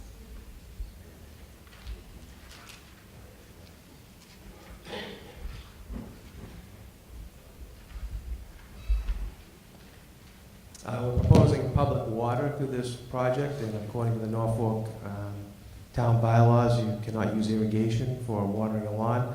These are, smaller lots. They're not an acre and a quarter, acre and a half. And actually, because of that, you don't need as much water. We also have no mow areas throughout the site to let it grow back in naturally that would not need water as well. So there is a lot of advantages to having smaller lots that are actually more manageable in a lot of different respects, especially through irrigation that you would not need through those.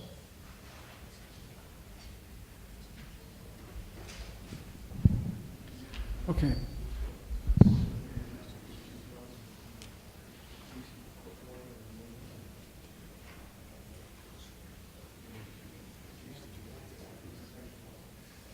All right, Jason, would you give us your update? Thank you.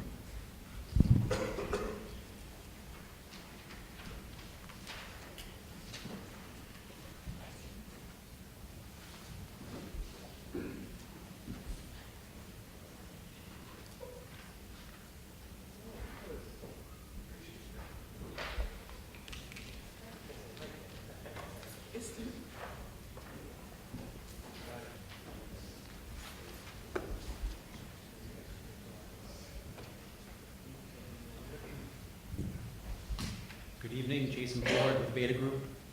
As far as our numerous correspondence back and forth with Green International, they've provided a lot of supplemental data to help clarify a lot of our questions and concerns. As of the last meeting, we had 3 outstanding concerns. The first one being is the Saturday midday a critical time period. They actually went out there in September, did some traffic counts on a Saturday, compared that to a weekday during the morning and during the afternoon. Come to find out that along Lawrence Street, there was heavier traffic along Lawrence Street during the morning and the afternoon than compared to the Saturday midday. Based on their trip generation estimates, the Saturday is lower than the morning and the afternoon on a weekday, so the Saturday has been found not to be as critical as during the weekday morning and the weekday evening. The second area of concern that we had was at Main Street and Park Street. So there were 2 issues with that intersection. One being, if you're coming up Park Street looking to your left, there's vegetation on the corner, as well as across the street on Main Street looking to your left.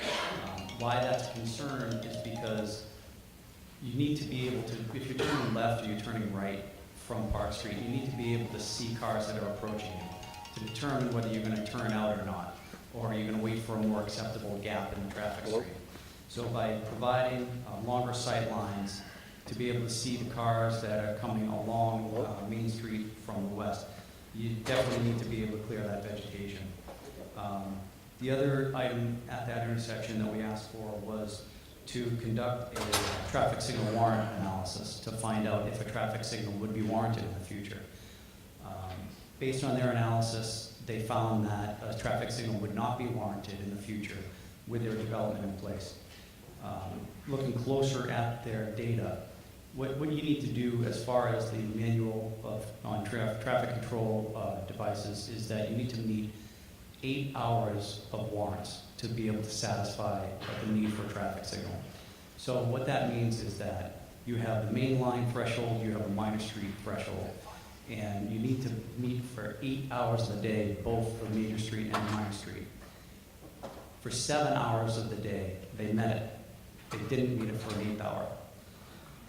Between 2 and 3 o'clock, there were 1 vehicle short on the minor street approach.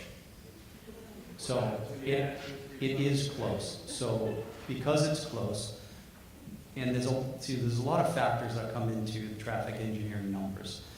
Number 1, you do your traffic counts. Number 2, you need to adjust them to meet with seasonal factors. You need to meet average month conditions in the state of Massachusetts. Number 3, you need to project those traffic volumes out to a future design condition. Those future traffic volumes without the development include a general population growth and traffic associated with any developments. And the third is based on their site traffic.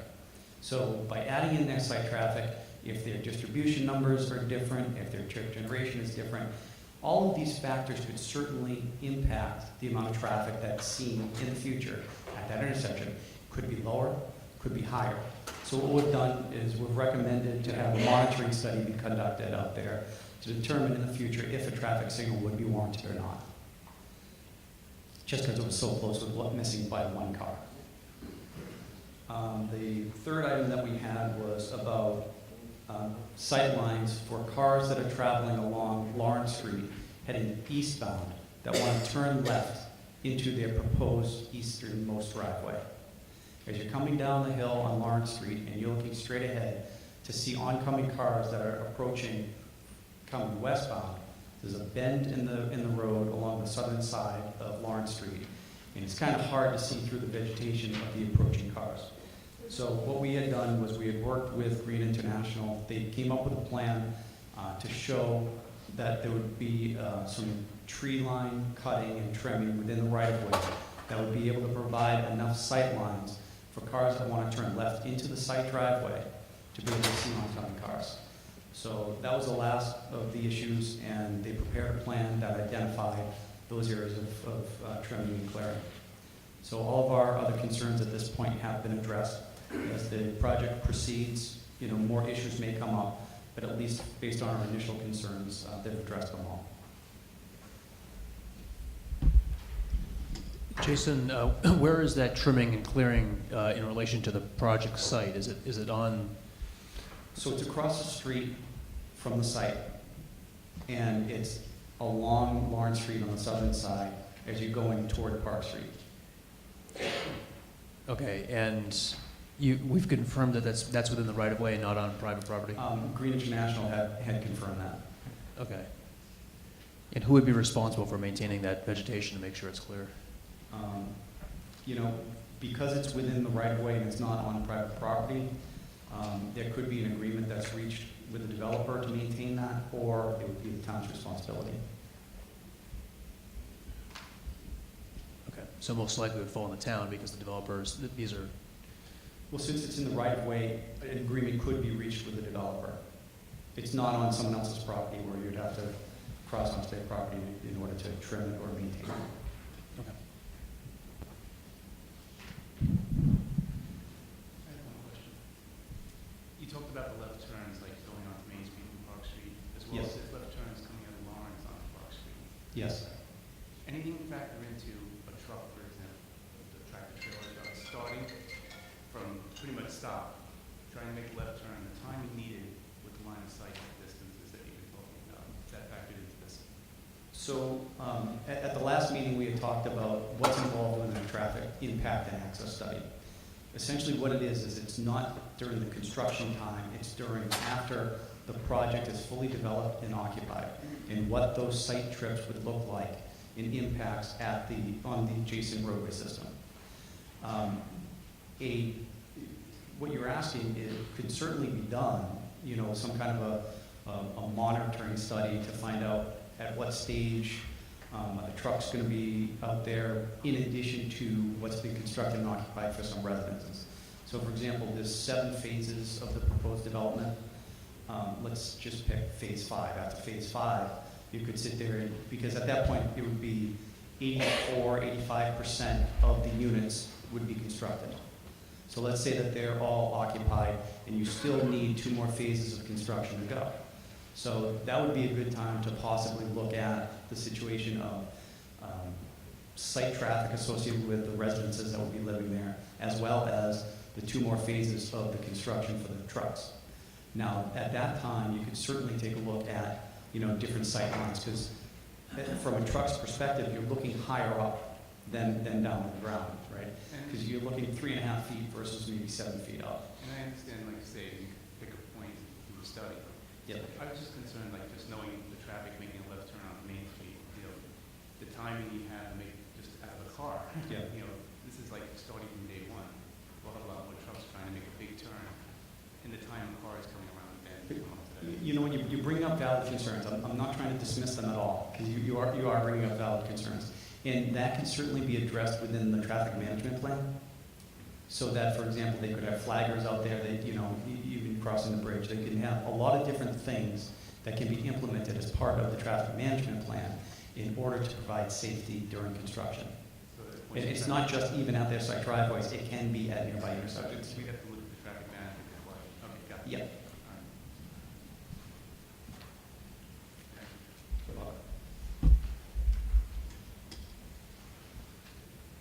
All right. Any other questions from the board? So you addressed that there's sightline issues going from Lawrence to Park, well, from Mill to Park. But there's a big bend in the road going from Park to Mill on the right-hand side. Is that going to be addressed? Well, the items of concern were identified up at Park and Main, as well as at their site driveways along Lawrence Street. So Mill was never evaluated. No, this is a part of, this is right across the street from Brett's Farm. There's a big bend in the road. Is that going to be addressed? Because I didn't hear you bring that up. As far as their site traffic turning to and from their driveways, that's really their area that they're responsible for. Everything else that may be limited sight lines is really the responsibility of the town. Now, what I'm trying to do is I'm trying to find ways that wherever they're going to have an impact at an intersection, what can they do? What kind of improvements can they do to not only mitigate their impacts, but also help the town? And so one of the intersections that I identified was at Main and Park. So that intersection definitely is experiencing some concerns. And because they don't meet the traffic signal warrants based on the numbers that they're provided, I'm looking at what other ways can we improve safety at that intersection. So then the other question that would go along with that as well is, won't the construction vehicles bring up to more than one vehicle extra that would create a problem? Or is we don't count the construction vehicles even if they're going to be here 8 to 12 years? Well, that's the thing, is that we need to take into consideration where we were talking about a possible monitoring study to be able to evaluate what it looks like at any given point in time in the future. Like, for example, the combination of the site traffic as well, residential site traffic, as well as the construction vehicles. You know, that certainly can be something that the board requests. Can I ask a question on that point, though? Do you mind if I interrupt you for a second? Is it my understanding that the export truck traffic is going to be actually turning in the opposite direction on Park Street now and heading towards Rentham rather than going towards Main Street? It's a 50-50 split,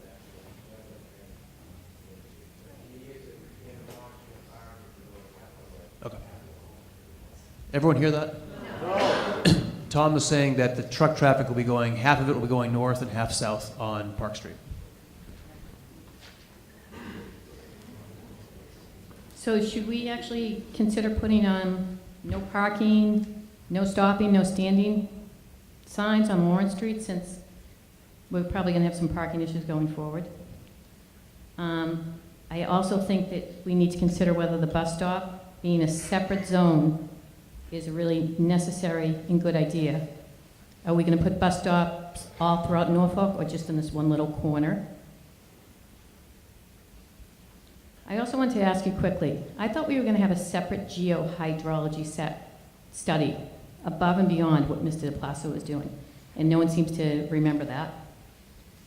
And the other thing I also wanted to ask was, you know, the planning of these meetings has been very difficult, but Mr. DePlasso made it clear to us at the first meeting that he had been planning with town leaders for about 3 years on this project, so I'm not sure why we came to a point where a lot of this stuff wasn't previously understood and previously sort of explored and addressed prior to this point. And then we wouldn't run into the scheduling problems.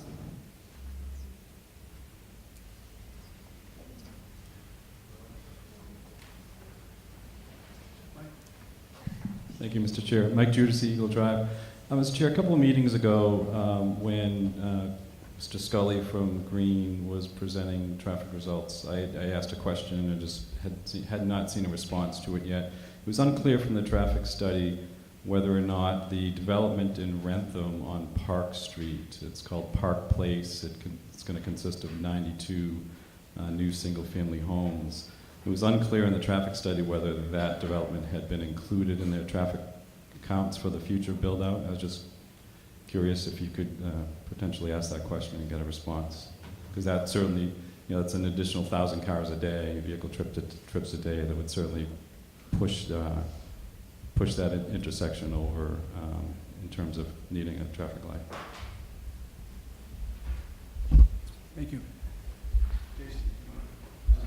So as far as the developments that they included within their future traffic volume projections, not including the development, include Pondville Estates in Norfolk, Boyd's Crossing, Eagle Brook Village in Rentham, Park Place in Rentham, Rosegate in Rentham, and then 3 developments in Franklin, Planet Chrysler Jeep Dodge dealership, Bowling Alley, and Acorn Hill Estate.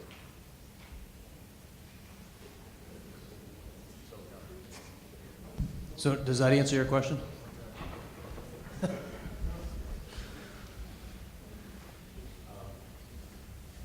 Yes and no. And I acknowledge they had a table in the report that listed Park Place, but under the vehicle trips per day, it was blank.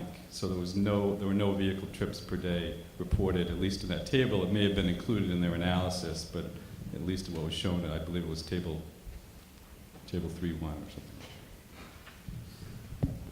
Good evening, Mr. Chairman. Bill Scully with Green International Affiliates. So the short answer to that question is yes. The 92 housing units were included in the no-build analysis, with a portion of them estimated to come down into Norfolk and a portion heading out to the south to 140 in Rentham. And while I'm up here, if I could just say a couple of things that Jason was responding to. So as you may recall, we've been going back and forth and working together for a number of months now. In some of those things that Jason had raised, we had raised way back in April. Main and Park, we've worked with the chief, and we recognize there's some site distance vegetation clearing and coming up the hill from Franklin and coming upon the Main Park intersection quickly. So we worked with the chief to identify some actions to enhance that warning to oncoming motors on Main Street coming from the west, coming towards Park Street. During the last round of comments, I guess over the last month and a half, Jason had raised a couple of other areas up there for site distance, and we worked and defined an area for trimming, which are part of the mitigation plan. Part of the mitigation plan, and while you don't have a construction traffic management plan yet before you, we've been working with Tom and Rick and know that some of the ultimate mitigation, which when we do a traffic study, as Jason has said, you're doing it on a full build analysis. So your question of the signal warrants at the intersection is based on the full build analysis. Everything is built, occupied, and it's 7 years out into the future, and all the no build that you assumed was going to take place is on the road. But a lot of that mitigation we've looked at as, okay, why wait until we're starting to occupy or finish occupying? Let's get that out during the initial start of construction. So that is probably an area, Main Park, where that will take place. So some of our permanent mitigation would get set at the outset on top of whatever construction-related signage that we have as part of that plan. The other thing I just wanted to mention was at the site drive, the eastern site drive, and Jason had raised a good question of, well, do you think there'll be some visibility issues with someone sitting on Lawrence wanting to take a left turn into the site? Our review, and in our November 6th letter, we've said we don't believe there is. The canopy of the trees is high. If you look at it horizontally, yeah, the line of sight may cross leaves, but if you look at it from ground level, you don't. But what we did say, and we agreed to, and I think Jason concurred, was, we'll do it in the public right-of-way if it's necessary. And what we would do is at the outset, we would go out in the field with the town, with the board's consultant, and just verify, is the canopy high and you don't have a visibility issue? Because you can see 400 feet from the site drive. You can see 300 or more feet from sitting there to take a left at the site drive. So we're not opposed, and we're willing to do those kinds of things, but I want to stop short of saying everything's a problem, because everything's not a problem. And on top of that, we propose to take care of a lot of those things. So I think those were the only things I wanted to say. Thank you.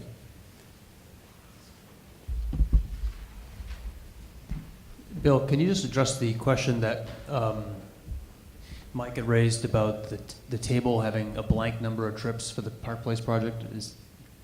Was it blank? And if so, why? I'll have to look at that. I don't remember specifically if it was blank in the report or why, but I know it was built in. I've got the appendix has the calculations in it, and the network construct has the 92 units in there.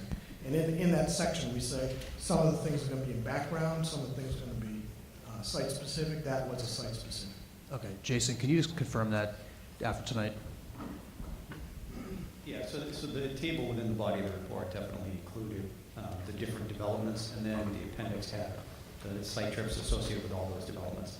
So when we're doing a traffic study, we look at the peak hours. We don't look at the daily, because we want to find out what's going to be the worst case scenarios. So it's generally 7 to 9 in the morning, 4 to 6 in the afternoon, and 11 to 1 on a Saturday. And that's true for the traffic, for the signal warrant analysis too? Well, for the signal warrant analysis, what you do is you generally count like 12 hours over the course of a day at a minimum, because you want to be able to get enough data that would support any kind of fluctuation between the hours, so you can meet 8 hours of the warrant. So minimum 8, but really want to get more of a 12-hour or even a full day.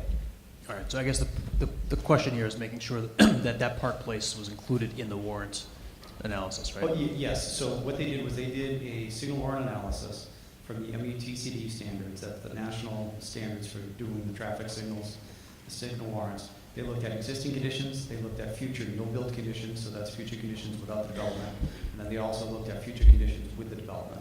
So they looked at 3 different periods to find out when, if any time, that a signal would be warranted.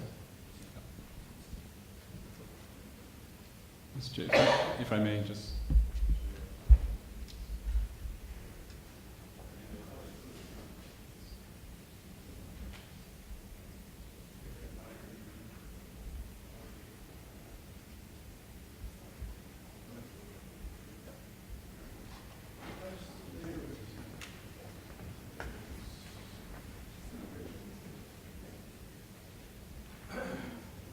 So I honestly cannot tell you why, that cell in that table is blank in terms of number of units, but you can go in the appendix and you'll see 92 units for the estimate.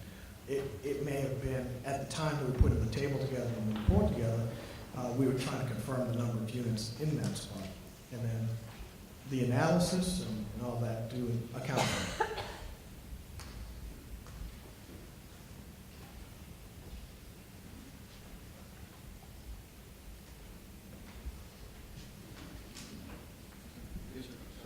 Paul Belisle from Franklin. I wanted to follow up on my earlier question, which was the wrong part of the meeting. I wonder if the engineers could speak to what the service level on the surrounding streets will be during both the construction phase and afterwards. It looks to be about a 50% increase in traffic after construction when all of those units are filled.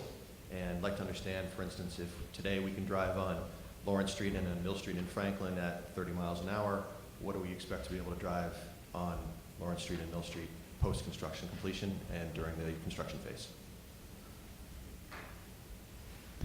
I can probably address that real briefly. The construction phase is not part of a traffic study for purposes of this process.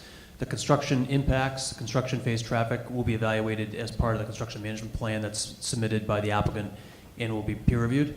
What the traffic peer review looked at, the scope of the traffic peer review was pre and post occupancy. So they took the baseline figures of what traffic is like in the neighborhood now and then compared it with what can be expected after the project's occupied. And there's actually a traffic study that's prepared by the applicant that's available publicly, and there's also the peer review reports that evaluated that as well. And part of the traffic study was estimating the number of trips that will be generated by the project, which I think goes to your question of how much additional traffic there will be on. No, and I've read those. So, Okay. I mean, the calculations that I have are based on the numbers from those. So there's an 856 daily weekday trip estimate for Lawrence Street, and I think it's 2925 for Park Street, which gives you a total of 3790. The incremental number of trips is 1920. Add those two together, you get 5710. That's 150% of the baseline. So with 3 cars out there for what today would be 2 forever, what does that do to travel times, speed limits, or speed on roads, et cetera, today? So I guess rephrasing the question, if we're going from 2 cars to 3, and I can travel today at 30 miles an hour on Lawrence Street and Mill Street into Franklin, what can I expect to experience on Lawrence Street and Mill Street and Franklin with 50% more cars on it? So, as part of the traffic study, we can generally do vehicle speed studies of existing conditions. We don't generally do it in the future with more traffic, and because there's so many unknowns and so many variables that can come into play. However, to address your question, as part of the traffic study, they looked at several different intersections, and I've already gone through the existing and the no build and built, and there is no difference between their levels of service when they're looking at the no builds and the builds. So what that means is that they're not going to have a significant impact, because what's happening is that the traffic volumes are being dispersed to a lot of different routes. You're not just talking about Lawrence Street and that's it. Because Lawrence Street can go into different directions. You can go to Park Street, you can go south on Park Street, you can go north on Park Street. Once you go north on Park Street, you can go to Main Street, you can go east or west on Main Street. So even at all of those intersections, and based on their distribution patterns and their trip generation, there's not going to be a significant impact at any of those intersections that they look at. Can you speak a little bit more to that, given that there's only 2 entrances to the proposed site? So what happens is that, let's say that you're exiting the site, for example. A lot of the residents that live in the proposed development, they're going to be exiting in the morning. They're not going to be entering like they would in the afternoon. So when they're coming out of the site, where are they going to go? They're going to turn right to go onto Lawrence Street, or they're going to turn left to go onto Lawrence Street. Those are the only 2 options. Once they turn left on Lawrence Street, then they go down to Park Street. Then they have an option. They can go left and they can go right.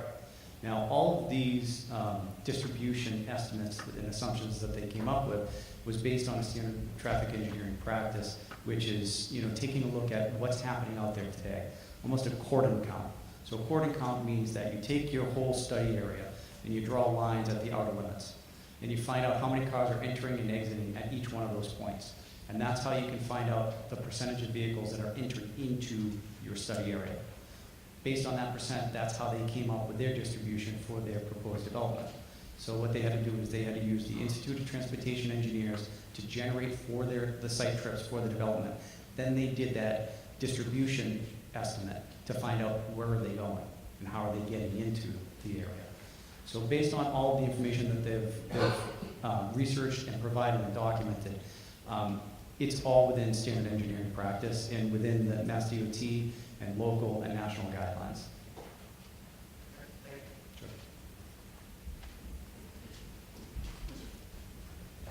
Dexter Anderson, Park Street. Question. During the excavation phase, how are these trucks going to be ingressing and egressing when they come? Half the trucks are going to be coming up Park Street to Main Street. Is allowance or thought been given to 300 or 400 or 200 of these heavy trucks running through the middle of Norfolk, or if they're heading to Park Street from the middle of Norfolk, if there's traffic coming from Franklin or anywhere else, these trucks are going to be backed up, waiting for the traffic to pass so they can make left turns onto Park Street. There's conceivably gridlock of big big, noisy, dirty, dusty trucks running through Norfolk.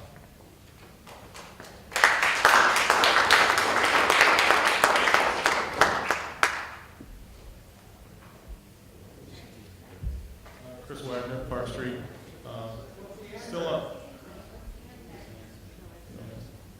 Still on the trucks, and with relation to the proposed new causeway and bridge, which, we got this grant that's a great opportunity for the town.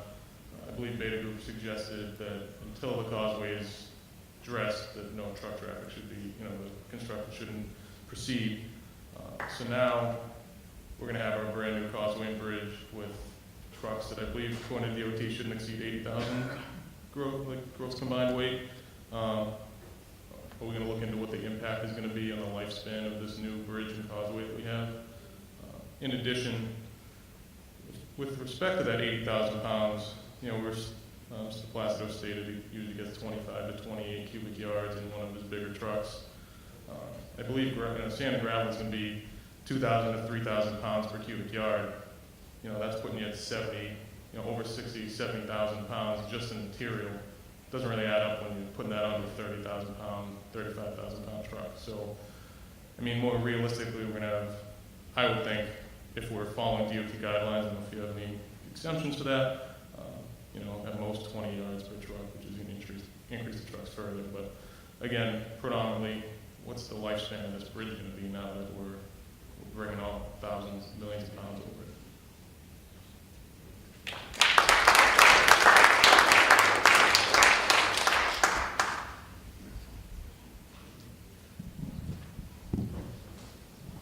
Meg Singer. Oh.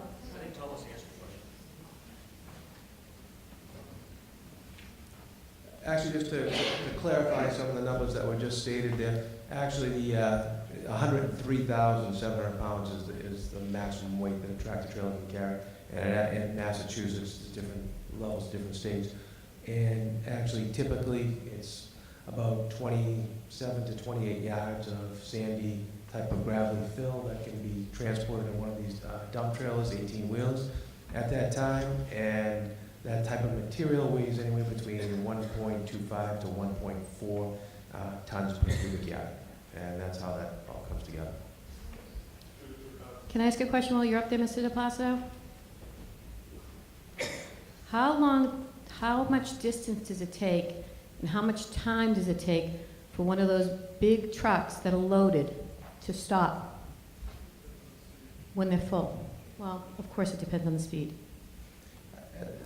That's a question that's almost impossible to answer. Depends how fast they're going, depends if they're loaded, they're not loaded. That's a question that, I just can't answer with that. Would it take at least twice the truck? Not if it's going 5 miles an hour. Well, that would be probably not where they're going. There's proper speed limits, there's proper postings. Traffic abides by that, and, we take safety in nature when we actually have a type of operation like this. Can that be a question we put on to have answered possibly? How long does it take? What is the distance it takes and the time it takes for those trucks to stop? That's a significant safety issue.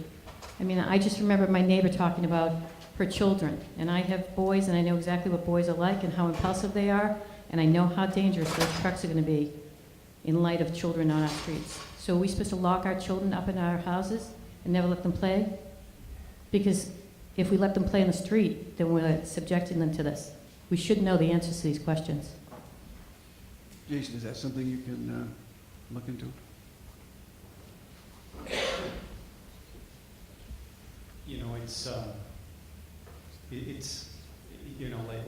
Like the developer had said, it's really hard because there's a lot of factors that come into play.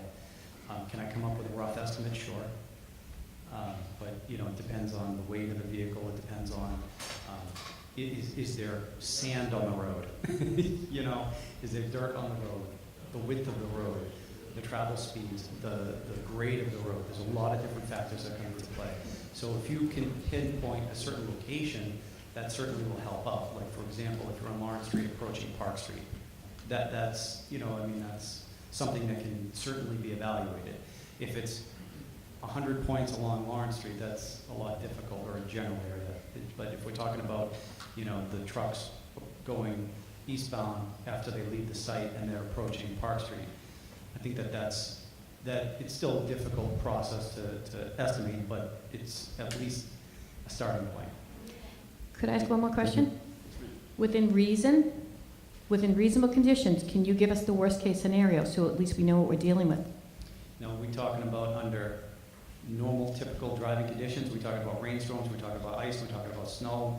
I mean, there's all these different things that certainly impact even us as we're driving our cars. Of course, I understand that. So, it's going to be a little bit more for a truck, absolutely. There's no doubt about that, and I'm not even questioning you on that. Right.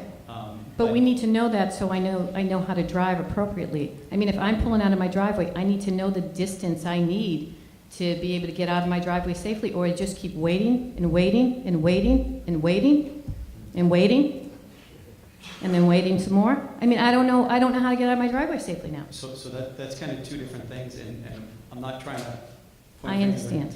I'm Jason, not trying to better understand it. Are Jason, we talking about a truck stopping, or are we talking about trucks traveling along Lawrence Street and finding the gap to be able to turn out of your driveway? Because that's kind of two different things. So I want to make sure that I'm going to provide the information that you're requesting. I'm asking mostly about safety. I do not have young children, but I know what it's like to have 3 sons who do impulsive things. And I think that's who we need to look out for first and primarily in this. Because as an adult, I hope I have the decency to try to make an executive decision that makes sense, although I'm not sure I can based on what I'm being posed with. But I think that we have to go to children who might run out for a ball and how unsafe that may be and what's the distance we can predict. Because the woman who is speaking also lives at the base of that hill. So it's an extremely dangerous situation she's talking about. And unless she wants to lock her children in her house for at least the next 6 years or more, then I think that's a reasonable question to be asked and answered. Jason, are there specs out there for manufacturers for different kinds of trucks? I mean, is there like a table somewhere that says, this specific truck can stop when traveling 20 miles an hour? It takes, 10 feet to stop or something. Is there any basic sort of I'll be honest data with out you. there? I'll be honest with you, Dan. The construction vehicles really isn't my area of expertise. John or Bill, if you guys know about that. I don't know if Sean wants to jump in as well, but there are formulas that take into account the surface, whether it's a dry surface, a wet surface, as Jason mentioned, what the grade of the road is, what the weight of the vehicle is. So I think if the board desires, we can come up with an estimate, and I would suggest that it be based on wet road conditions, and we can look at what the approximate grade of the hill is out there and use those actual conditions to try to estimate. It's not going to be an exact number. It depends on driver reactions, a lot of other things, but I think we can come up with a reasonable number that can be backed up with some science. Yeah. Yes, we would work with a fully loaded truck. I was going to add one thing. The word traffic management came up earlier, when I was asking a bit about construction vehicles. Part of this, I was asking about traffic management. Traffic management came up when we discussed construction vehicle traffic earlier. Part of the traffic management, the plan might have to be addressed. I mean, we have to talk about what's the proper speed limits for this. You're Right. absolutely right. We may be posting very special speed limits associated with trucking, or conditions associated with that maybe. I mean, we may need flaggers out here, and we may need, details out there. And you're right, and that definitely should be evaluated as part of the traffic management process. So we'll be looking for some consultation out there. Yes.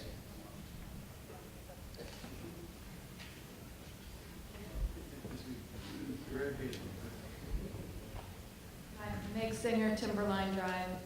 I just wanted to talk about the scheduling of the meeting. It's not that you want to be home making your pumpkin pie too. It's that you scheduled it for this night. So when you schedule the next one, could you maybe think, okay, I'm not going to schedule this one on the day before Christmas Eve? Think maybe about that. Because you scheduled one by the 4th of July and you scheduled this one tonight. And there are nights when people have really, a lot of people have other things to do, and maybe this room would be even more full if it wasn't tonight, this meeting. If it had been maybe last night or last week, more people maybe could have come, but tonight they're traveling to visit their families for Thanksgiving, or maybe they're picking up their relatives at the airport. So fewer people maybe came tonight than they could have because of the particular night you chose. And also, we're talking about these big trucks leaving with all the stuff in them, but those big trucks then are also going to come back to be filled up again. Okay, so the number of trucks that are leaving, they're also coming back. So that's also something to think about. And another intersection that I would be concerned about is I know it's not Norfolk, but the one at the other end of Park Street, the one that Park Street and 140, where our 17 and 16-year-old children are turning to go to school in the morning or coming home from school in the morning. And that's also another dangerous intersection that would be impacted by this. So just something to consider. I know it's Rentham, but it's still, our children are driving to King Philip High School. So thanks.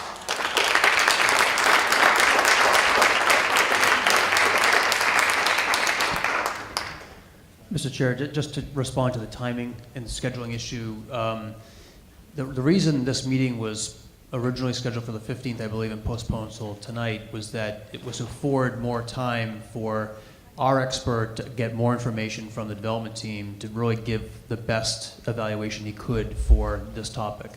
It wasn't to make life more inconvenient for anybody. One of the realities of 40B is that we're operating under a very tight window of time to review projects. We have 180 days to open and close a hearing. That deadline is December 4th. The applicant has agreed voluntarily to extend that to January 4th.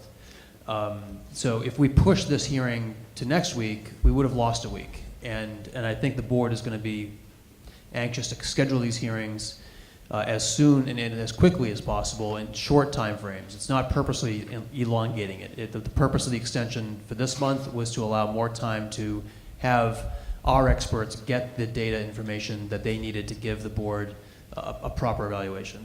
And certainly I don't think anyone really intended to schedule this meeting on Thanksgiving week. The reality is, with the holidays coming up, we're going to be facing Hanukkah, we're going to be facing Christmas, New Year's. There really isn't great times anywhere at this time of year to hold meetings, but we have to do it because Chapter 40B is unforgiving. We can't go to the state and say, hey, look, it's Christmas. We can't have hearings. They're not going to listen to us.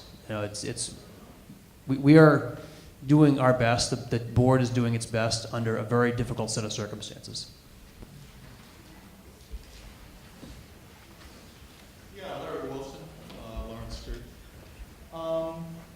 Thinking about the children going out and playing, it was funny, I thought, or interesting, in the sense that possibly the more dangerous thing for them to be doing with this number of trucks going back and forth on an industrial scale might be not to be outside at all with the pollution.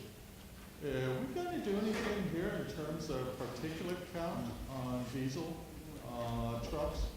The number of trucks going up and down, it's pretty clear that we may have a pollution problem. Is that going to be monitored? I need it, Huey.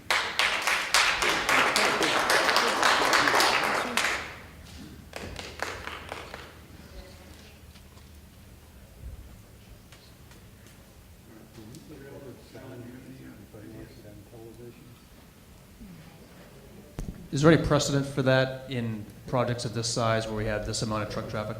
I can answer that. I believe actually from 2007 on, all the newer trucks have EPA standards for emissions. So they all have cleaner emissions, and we can actually condition that there'd be no older vehicles than that 2007 that go in and out of the site. Well, you can take anything that's run clean, but when you concentrate it, you make it a heck of a lot more dangerous. It's not clean at that point. Will it be monitored, I guess, is the question. It would be very atypical to try to monitor the emissions coming from trucks because they're mobile, they're at an elevation that is typically 10 feet high. What is typical is idling limitations, so really what you want to try to avoid is trucks sitting and idling for an extended period of time. So what we typically enforce as part of our traffic management plans is a no idling provision, which is, it goes a long way in making sure that you aren't emitting unnecessarily. There's nothing new here. The towns do it all the time. You take a look at the numbers of particulate in the air and you set equals X amount equals X number of deaths. It's a very tight correlation that we've known for a long time. So what's wrong with just setting up a stationary position that monitors the air at that position where the trucks pass?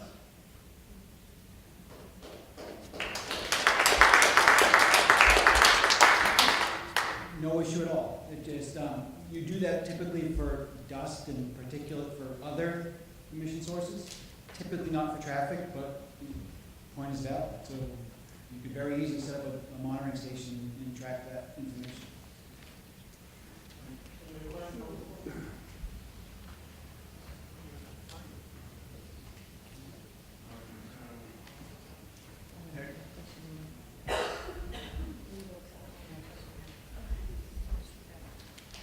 Question on the extension. Oh, I wrote my name down. Oh, Karen McCabe, Lawrence Street. I have a question on the extension. It's 30 days extension. We don't have this comprehensive report yet. We haven't seen the documents that you guys happen to have in front of you. Were you guys provided the documentation prior to this meeting? Yes or no? That's a yes or no. Have you been, were you provided this documentation that you received today in your little packets prior to this meeting? Which documentation are you referring to? The handouts he handed out at the very beginning of the meeting. The site plan?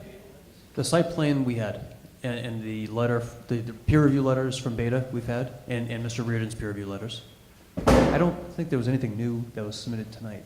So, Oh, Mr. Smolak's letter was submitted to us just now. okay.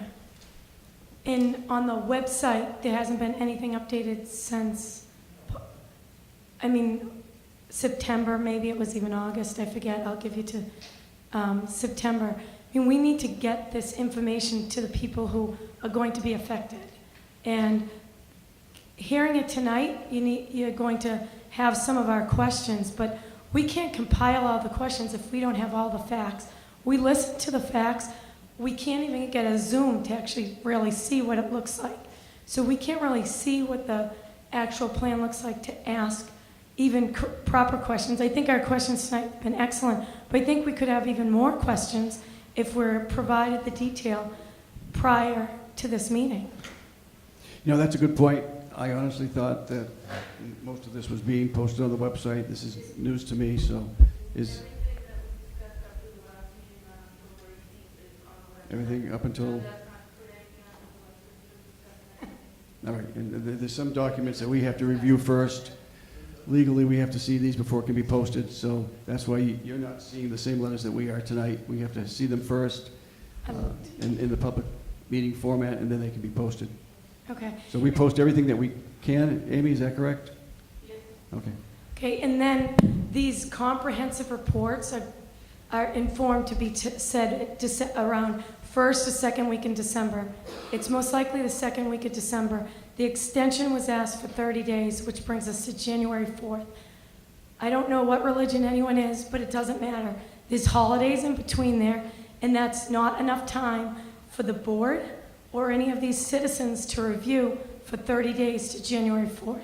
I think a 30-day extension is actually embarrassing for the citizens of this town to accept.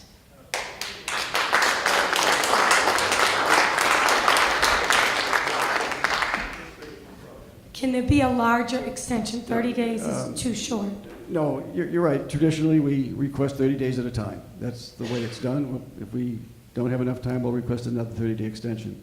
We just completed a 40B hearing. We're in the process of completing it. I think we asked for 2 or 3 extensions, and it's done in 30-day chunks, not Okay. any greater than that. But that's the process, and that's the way it's done. So I mean, due to the timing of it and not getting these comprehensive reports, can we expect from the board an additional 30 days?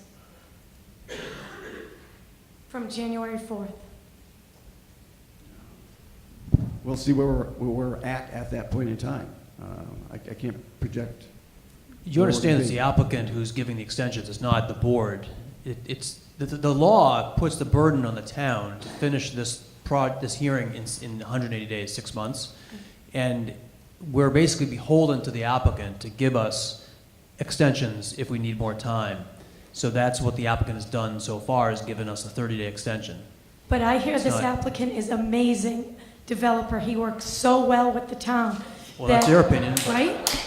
I mean, if that's the case, he should. And the applicant's health is not at risk. The applicant's children's safety is not at risk. My health and my safety is at risk. You understand it's not in this board's control to do that, right? It is. No, it's not. The state law governs this. We cannot, if we don't close the hearing, then the state will say you've constructively granted the permit, and then we don't have any opportunity to issue any conditions on this project.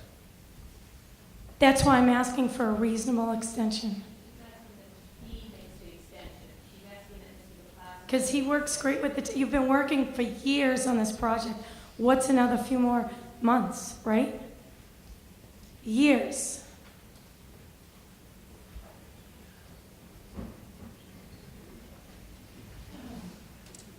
We granted a 30-day extension as of tonight to January 4th, and we'll actually see how things progress through December. And that's exactly how we'll proceed. Okay. And then I have a question for the traffic. The Buckley Boulevard, has anyone, the main one that comes out in the middle, not the one down towards the current driveway or whatever they're referencing it, that one, the people coming out, did you ever look at them looking left? Because it's if I see your stake, or I saw it, I haven't looked recently, stake where I assume is going to be the center of the road, looking left, it's a bend. And I stood where that stake was and looked left and actually almost got hit by a car when I stood there and didn't see it until it almost hit me. You are absolutely right. And we made that as one of our previous comments, and they're going to be clearing some vegetation in order to be able to provide those sightlines. Because what happened was that there was some back and forth going on, and they ended up providing a sightline profile plan to be able to show what they would need in order to provide the appropriate sight distance. And so it was going through some vegetation, so they have to clear a lot of vegetation within their property and within the right-of-way in order to provide the appropriate sightlines. So when you say within the right-of-way, is Yes. that that person's house that's right there? So the right-of-way is, so the road, so it's not taking a private property. It's within the roadway's right-of-way. So that is the right-of-way of Lawrence Street. So before it gets onto someone else's property. So is right-of-way like so many feet on someone's property? I don't know, Well, I really don't. So for example, if you have a mailbox, that mailbox is not on your property. It's actually within the town's property. Okay.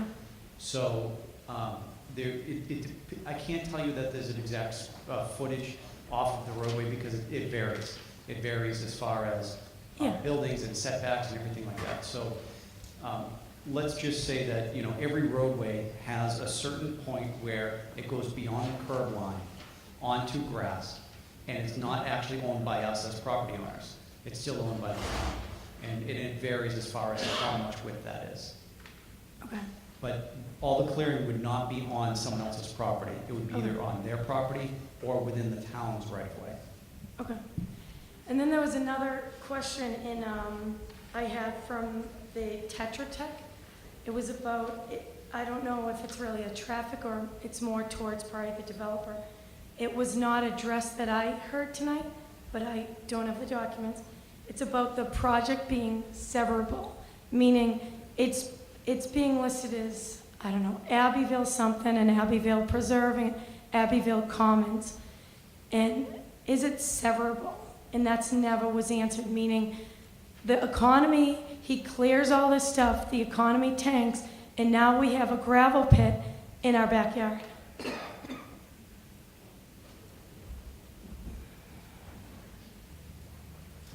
We have two separate filings. One's for the rental project, 48 units, and the other is for ownership project. They are severable projects. They are two separate projects. But what was addressed in here is they're not severable by roads.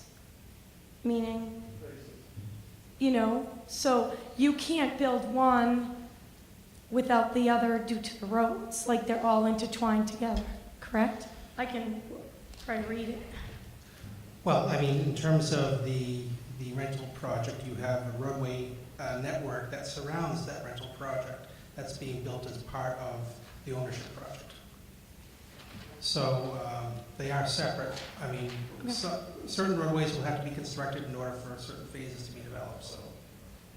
So does that mean if you only can, I don't know which one you're doing first, but they share entryways, right? So who's responsible to finish the entryways? Who's responsible, I assume, I didn't even get this question out, who's responsible for, I hope, refinishing the entire road after your 800 trucks go down the road, at 1,000? I'm sure the zoning board of appeals will properly condition the approval based on the determination of which project is responsible for what. And I have another one about the well. All of us on the wells, we don't expect to get water. I'm not even sure if we would want water. But what is the developer's responsibility if something happens to the quantity or the flow of my well water? The quality and the flow. What is the responsibility of the developer?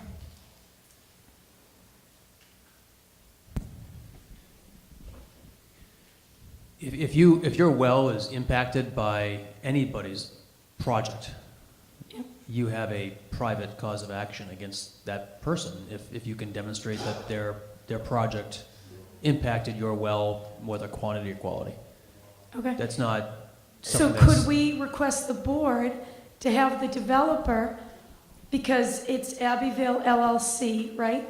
We don't know if he's going to go under or not, but he's not going under, just Abbeville LLC is going under. So if something happens to our well, could he put up a bond so there's actually money? He just doesn't say, I'm out of business, right? And leaves and goes build another 40B in some other town under a different LLC. Could he put up a cash bond for those who who have no action after him after he hightails it out of town with his LLC, Abbeville LLC, but joins up with, some other LLC, right? So that's an option that the board could do. I've seen that actually been applied in other projects, in other 40B projects, where the risk of impacts from a project's well on this isn't a project well. This is town water, right? It's my well though. No, but I'm just wondering how it's going to impact it. Is it going to be impacted by the septic system? What's your concern about the well? So we live in Brett's Farm area. There was Franklin built a development behind it, and it impacted the development on one side of ours because Franklin built houses near their houses. It happened to people in Norfolk just with that Ridge Run. What is that? It impacted the one off of Maple. Fox Run. It happened to people's well that live near there. So, we have facts in Norfolk with developments near their well getting impacted. So wells are typically impacted by either wells by a developer or by septic systems of a developer. Right, or and he's building a well. He's giving the town a well. Can I finish? Yeah. Or by blasting, because blasting can affect wells. Blasting. So we can have our experts evaluate those risks. And first of all, this is town water, and they're doing, right? The project's He's doing town water. I don't have town water. I know, but my point here is that if he was building his own wells and he was drawing down a lot of water from his well, and that would affect your quantity of water, then that would be an impact. But that's not happening because he's tying into town water. But he's a nice guy and giving the town He's doing a wastewater treatment plant. So the potential impacts from a septic system to wells have been dramatically reduced based upon that technology that they're planning on doing. So we can look at to see if there's any other risk factors, and then the board has to weigh those risk factors against the cost of imposing a bond requirement, because part of the Chapter 40B law is that a board cannot impose conditions on a project that would render the project uneconomic. So we have to be careful not to impose too many conditions that cost the project money, or else we get overturned by the state. You laugh, but there's a lot of concerns with this project, and we have to make sure we impose the conditions that stick and don't get lost through an appeal. So that's something that we all have to weigh, Right. You and we'll have pick our and choose, experts yeah, pick and evaluate the choose your risks battles. of the project on abutting wells. I think we addressed this at the first hearing. I think I raised it, actually. I raised the concern that there's a lot of private wells in the neighborhood, and we want to make sure that this project wasn't going to have an impact on those wells. So that's still on the front of our minds to understand what those risk factors are, and then figure out if there's conditions such as a bond that would be appropriate. Okay, and then also in this document from Tetra Tech, mentioned about, and it could be different because the houses are set up differently. There was minimum, he looks at us, there was minimum amount of space for the houses for the ones that have septic, it said in here, which I guess maybe the apartments don't have septic and the others have, and the houses have septic. If there was any issues were percolating or anything, how was that going to be handled? That was a concern in here that I didn't hear addressed. It is a wastewater treatment plant that's being proposed. The entire thing. Originally, when the first submittal was, it did show some layouts for septic systems, and I think that's what Tetra Tech looked at. Okay, that so it's for the entire, I thought the wastewater was just for the plant is, yes, the it is for the apartments. entire project. Got it. I didn't know that. And then this is my last one that I know of. I was just wondering about if the developer could answer about the income from the dirt that is being, now the 1 million cubic yards being brought out. Is that included in your totals of the profit?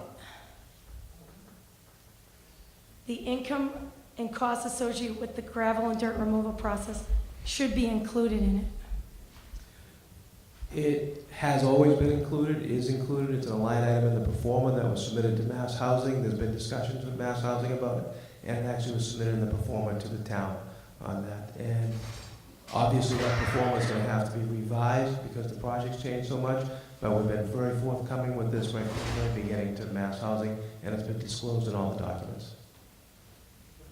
At like reasonable, at like going rates, not at, because what I worry is the people who are, the developers who are included in this development, they also have gravel and sand background and other businesses them or their family members may own. So you could get a special rate, right, for the family rate for a different profit than really might be occurring overall when you sell the dirt, right? There's a lump sum amount that has been in the performer from day one with that. That'll have to be revised based on these plans, but there's no special rates or anything else. There's audits that we have to go through to comply with Mass Housing. It goes to the whole project review for that. There's review. Even if I had, which I don't, if I had a brother that was a plumber, that's review. So all this stuff is closely monitored by Mass Housing and the monitoring agents. Thank you. If and when we look at the economics of the project, we will look at the income or revenue that comes from the sale of any earth materials, and we'll look at that from the market price, not what Tom might be selling to his business partner. Right? Does that answer your question? That does. Okay. Dave Holmes, Mill Street in Franklin. Going back to the traffic, it seems like we've been off track on that for a little bit here. Has there been any conversation with the town of Franklin, any traffic studies done for Franklin, like the end of Mill and Chestnut Street or Resetti that goes off of Mill? A lot of the traffic from this development, I feel, to get to the shopping centers is going to be going downhill or turning left on Resetti, and it's going to put increased traffic on those roads. And Mill Street is awful narrow, and there's a sharp corner that goes up over past my house, and it's pretty narrow. So again, a lot of traffic flow on that area is going to be a safety concern. Just wanted to see if those conversations with Frank is happening. I'm not aware of any conversations between the town of Norfolk and the town of Franklin. That's probably a question to be posed to the town administrator. But I believe Franklin was addressed in the traffic study, and Jason could address that. Yeah, they definitely involved the town of Franklin in order to be able to get any kind of developments as far as their future traffic volume projections. I want to kind of put things into a little bit of perspective. In the traffic engineering world, what we're really tasked to do is to take a look at intersections that we're going to have an impact at. What is an impact? An impact is, at least based on the Institute of Transportation Engineers and based on Mass DOT guidelines, say that if you are going to be increasing traffic volumes by 100 vehicles per hour or more on an approach to an intersection, then you could be having an impact at those intersections. As far as the amount of traffic that they've projected to go on Lawrence Street, going to the west, or on Main Street, going to the west, you're not hitting the 100 vehicles per hour or more. It's significantly less than that. So as far as, are they going to add traffic that would be going into Franklin? Yes. Is it going to be a significant volume? Based on the traffic study, no.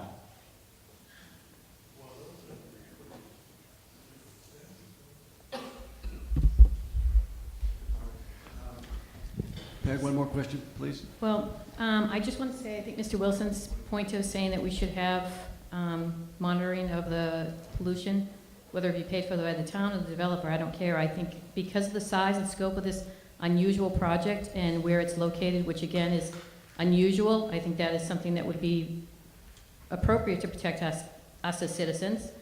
Mr. Sebastiano brought up a good point about slowing down the traffic. Does that mean I'm supposed to slow down my traffic as well? You never answered the question on the geohydrology study, the second one.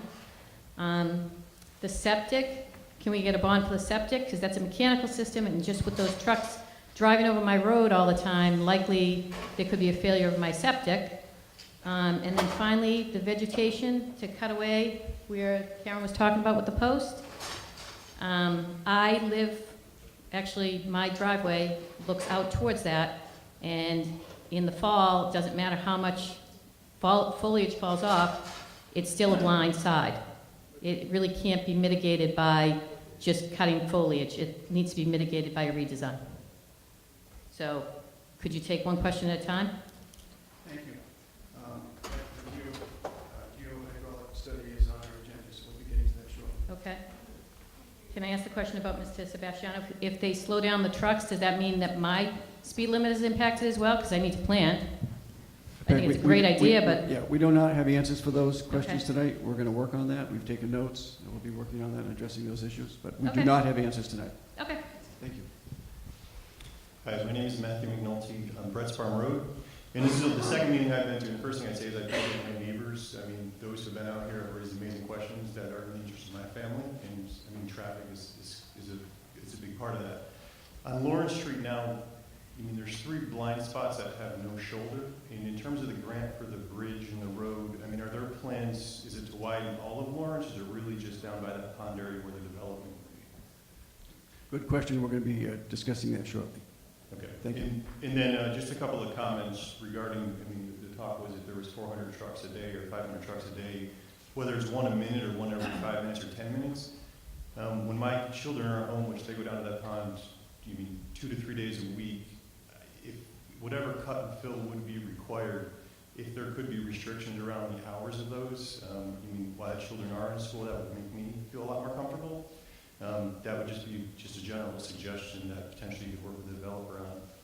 And then I think my last, two last actually comments / questions is, when we look at neighboring towns with the community streets that we're talking about here, has it been evaluated within this type of community? Has there ever been a project of this scale approved with this amount of cut and fill and truck traffic over multiple years?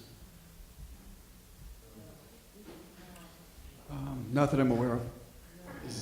Not that you're aware that we've looked into or that's ever been approved?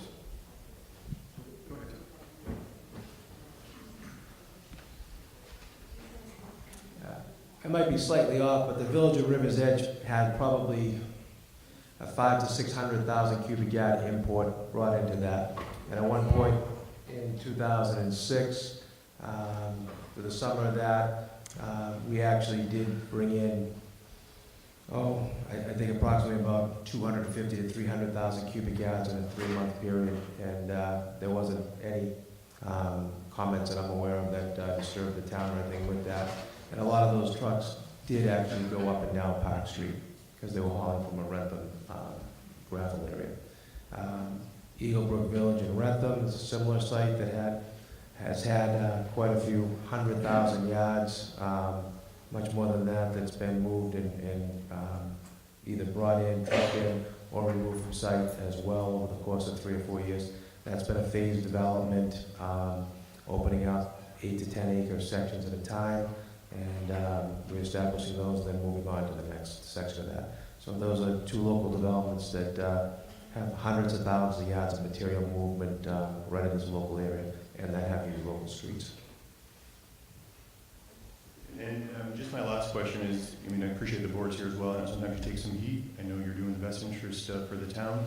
When it comes to the actual debate about approving this project or not, is that an open format or is that behind closed doors in terms of how that process has worked?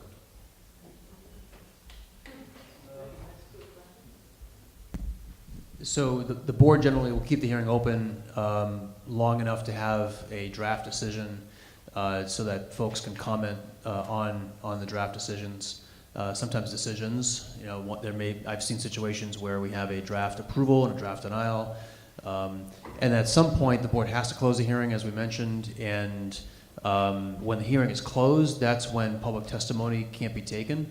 But the board's deliberation meetings are open to the public, and so nothing's ever done behind closed doors. The only time that boards can meet behind closed doors is in executive session, and there's only a few narrow excuses to meet in executive session, none of which I think are going to be applicable here.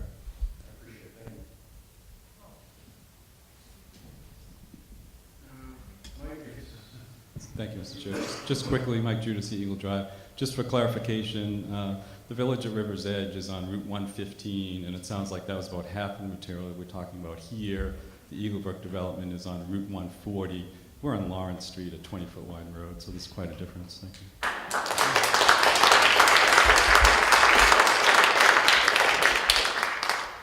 Yes, sir. Did you sign in? I did. Thank you very much. As long as that over there is legitimate.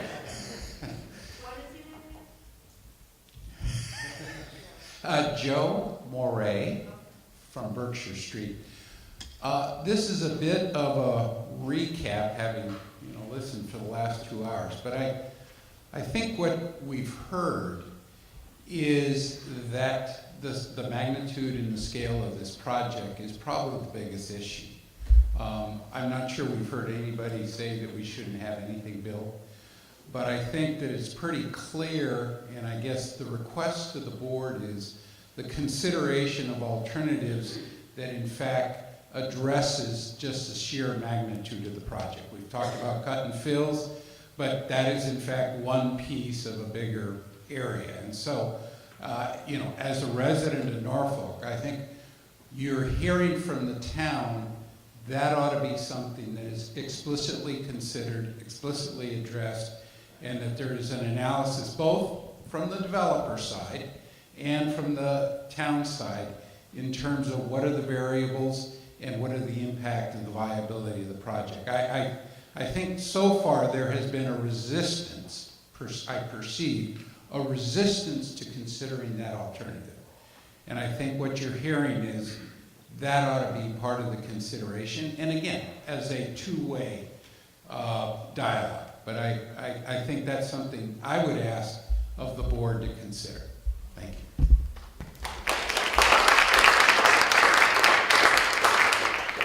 If I could just make one comment on that, sir. I would not take the board's silence tonight as any sign of resistance to anything. Okay, the board is just hearing things. It's taking information and asking questions. Just one comment. Again, River's Edge and Eagle Brook, the 2 developments.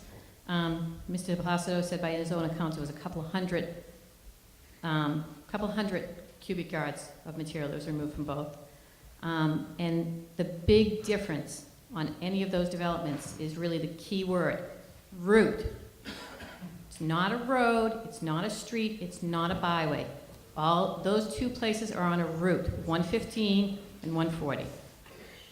I just would like to clarify what I stated with everything. Maybe it didn't come across, but the Village at River's Edge happened about 10 years ago, going from memory here, but total earth movement that was brought into that site was probably close to 600,000 to 700,000 cubic yards. In one summer alone, it was about 300,000 cubic yards over a 2 to 3 month period.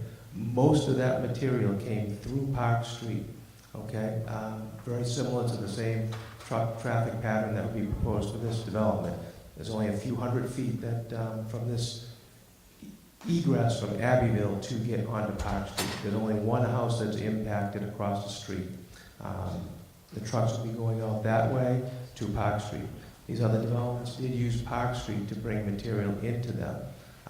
While this project was, 1,480,000 cubic yards, it is down to 990,000 cubic yards. And like I stated, the Village of River's Edge was upwards over 500,000 cubic yards import. Whether you're trucking in or out, it's still truck trips, and that's what I believe everyone's concerned about. So these types of projects have been developed in and around Norfolk, and I will say that every single one of those truck trips did go through Norfolk Center for the Village of River's Edge. And I did not have any complaints with that. It was all in how it was managed through a proper construction management plan. But it is half the material, based on your own account. I'm It's sorry. half the material based on your own account. You said 500,000. Approximately, it's between half and 2/3 of the material. But it was done in a much shorter period of time, too. Okay, thank you, Peg. We're going to take one more question and continue on. Thank you. Just one statement, Chris Wyman, Park Street. As a resident of Park Street, all those trucks went down Park Street. Just the fact that there weren't complaints doesn't mean it wasn't an issue. You know, in summertime, these trucks going down the street with the Jake brake, you get your windows closed. Like, our house is over 100 feet from the street. You can't even hear a TV when these trucks are going down the street. So definitely some concern trying to walk your dog on the street. It's been a safety concern for a long time, just because there weren't any specific complaints about the River's Edge development that most people probably didn't know the scope of that as far as the earthworks involved there. It's not a valid argument. Just want to state that. Thank you.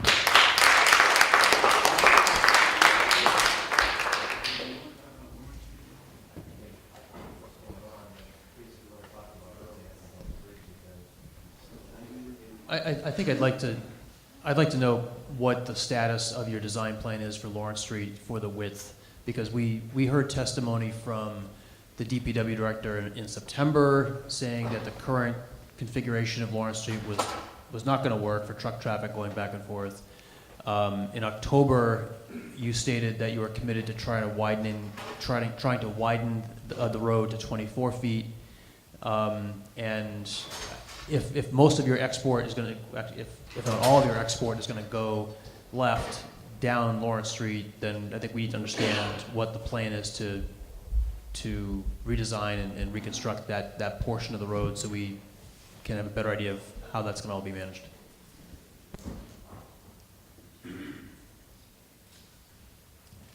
The area that the DPW director talked about in that, I believe that September meeting with everything,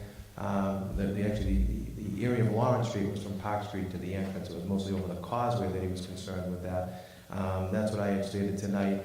That area there is part of the grant that we're engineering with it. We actually just did get done with borings on Lawrence Street, borings on the abutments of the bridge, and we're actually, like I had stated earlier, we looked at 50% design on that by mid-December. We are trying to strive for a 24-foot width in that area.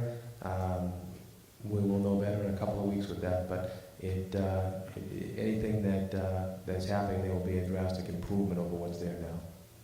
So that's what's happening on that Lawrence Street Causeway intersection from Park Street to the beginning of the development. The remainder of Lawrence Street, we've been in discussions with the DPW director, town administrator, and different, actually planning board as well, about actually improvements on the remainder of Lawrence Street. We're looking at running a water main from Park Street all the way through to the Franklin Town line. We're looking at, there's a lot of areas of Lawrence Street that are really in not, they're in poor shape as far as pavement and macadam. That top course there, that will be reconstructed and actually overlaid or full rebuild, depending on what it requires. And looking at the rest of the Lawrence Street, although a lot of Lawrence Street already is 24-foot wide, we'll be looking at upgrading and doing the improvements on the remainder of Lawrence Street too. That's part of a separate development agreement that Town Council is working on and developing between the town, ourselves, and actually it gets a little more complicated only because there's another development that for Cranberry Meadow that will be most likely part of that, or actually have contributions to that, improvements on Lawrence Street as well. And there'll be also sidewalks along Lawrence Street.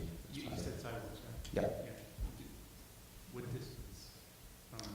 I'm sorry? How will the sidewalks run from these new ones? Will it start from Park Street? They would start from Park Street, continue to the project. There'd be some type of boardwalk or cantilevered sidewalk over the causeway, and then there'd be sidewalks that continue up Lawrence Street. How that allocation is defined, who does what between our development and the development off of Cranberry Meadow is yet to be decided, but it's all part of the development agreement that is being drafted by Town Council and moving forward.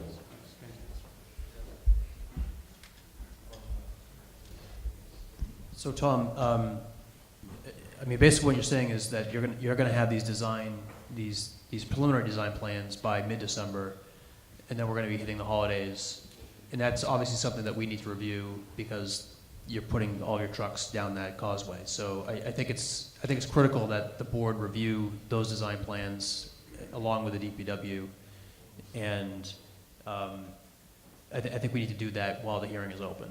So I think we need to go beyond January 4th to be able to have all that reviewed.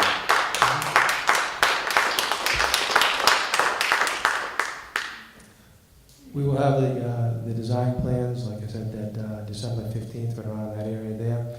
And I know that's a public way, DPW has to review it, and actually to be put in public forum here, that's a good idea too, to have that as well, so it can be explained and reviewed here with things. But at this point in time, I don't want to extend beyond January 4th.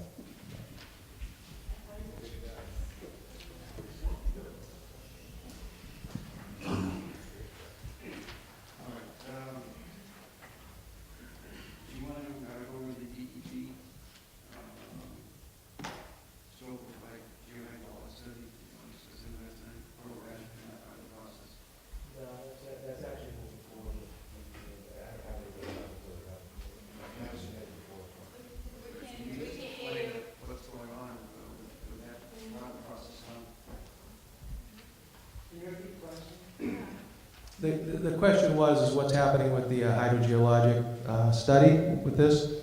And as part of a wastewater treatment plant, you have to actually apply for a groundwater discharge permit. Okay, and what's involved with that is studying the groundwater movement, mounting how the wastewater treatment plant and its discharge and treatment will affect groundwater. There's many test borings, excavations that are done to supply the data. And we've had borings down to bedrock. We've been processing that over the last couple of weeks, sometimes going down as far as 60 feet, 70 feet to bedrock, and in other instances less. I don't have all the data in front of me, but that data is all put together. A geohydro study is actually is put together, and that study is then sent to DEP to be reviewed. And actually, they go through a very rigorous review process. That same geohydro study would actually be supplied to the town of Norfolk here too, as well as that, and can comment on it as they see fit. But DEP does do a pretty rigorous study with this.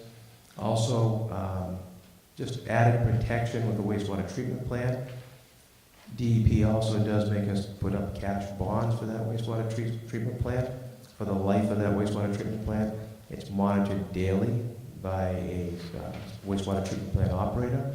That wastewater treatment plant operator sends results and testing to the state based on daily, sometimes weekly, monthly monitoring. So it's a very rigorous schedule and actually performer that they have to abide by. And that's 24 hours a day, 7 days a week. They're on call. They're actually monitoring the plant 7 days a week. So there's a lot of added protection with the wastewater treatment plant to protect groundwater as opposed to individual septic systems too.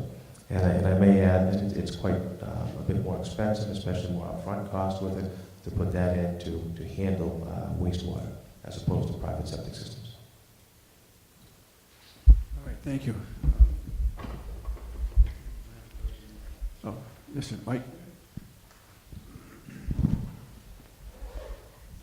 Mike Judici, Eagle Drive. Just a quick follow-up. There was discussion at last hearing or 2 hearings ago that the town was going to hire Horsley Witten to do a hydrogeo study. Is that no longer the case? And at least from my viewpoint, my understanding was that was more to evaluate the impact of removing all that material on the site, potentially to people's drinking water wells, which was raised earlier. Just curious about the status of that study.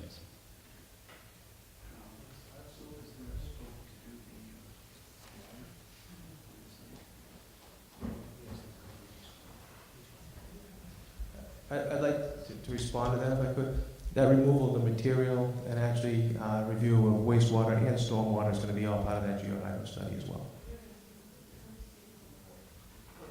Excuse me, sir, but the intent was an independent peer review or a separate study by, I believe you said, Horsley Witten, Mr. Hill. If I could, the separate study is being done by the Mass DEP. I mean, they're evaluating it for permitting purposes. It's part of the state permit process where the town has public input on it. So I think it's a waste of money to do a separate study studying the same thing. So again, what's happening here is the applicant is putting together the hydrogeo study. It's going to be independently evaluated by the Mass DEP, which has extensive experience with it. So, and then again, the town would have the ability to comment on it through that process. It's a state permitting process. Mr. Chair, that's all well and good, but again, there was discussion a couple hearings ago, the last hearing, that the town on their own dime would hire Horsley Witten to do this hydrogeologic study to protect our wells. Yeah. I think we're in the process of putting together some sort of a bid that hasn't been completed yet. That's great. We'd love that to happen, but again, we're into the timing issue, so I don't see how all that's happening before January 4th.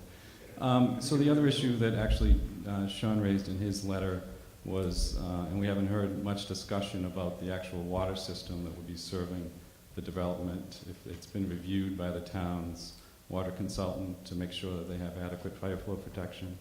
I haven't seen that study discussed at all. I thought we had a water report from our water consultant. Do we have that, Amy? You know? Yeah, Environmental Tech Partners, and they reviewed your project's water connection. It's something that we haven't focused on, but we did get that information early on the project. Just haven't seen it. It'd be nice if it would be posted on the website potentially. Yeah, can we?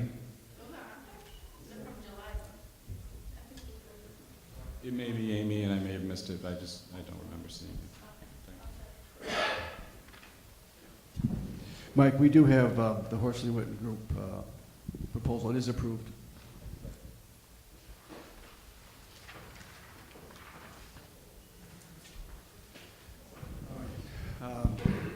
Let's set a date for the next meeting.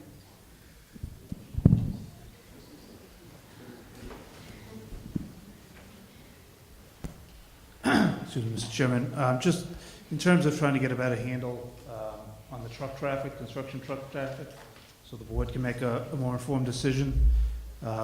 Tom, if it's either in advance of or as part of your construction management plan, can you estimate the time frame for each one of the major elements of the phases of construction?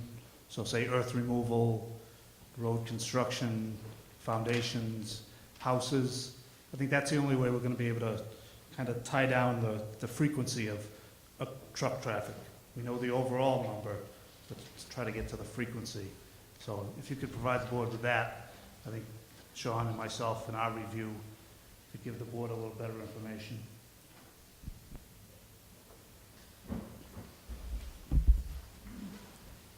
That's those lines- exactly I'm sorry, that's exactly what we want to proceed to do with that. We couldn't do that up to this point because the plan was moving so much and being revised, but now that we know how the new road layout is, we can break it into phases and give you that information. So along those lines, Mr. Chairman, I think we need, for action items, we need to have a comprehensive construction management plan and traffic management plan for the construction phases of the project. And that needs to be peer reviewed by Bill and Sean, and possibly Jason with respect to any traffic issues. We also need to see the revised drainage design, so that can be reviewed by Bill. And the timing of this, again, is really tight because we have holidays coming up, and I think, I think it's also incumbent for the board to see the design plan for the causeway for Lawrence Street and have enough time to have that peer reviewed and have a discussion about it in a public hearing. So, I mean, given that we have, holidays basically taking up the last 2 weeks of December, I would suggest that, and you're not getting a further extension, that you require the applicant to produce this information by December 1st, and then have a hearing, mid-December. So you have enough time between then and January 4th to possibly cram in another hearing if you had to. But I don't see, I think you're going to have to require this information to come in by the end of next week in order to have enough time to turn this around and give Sean and Bill enough time to absorb it.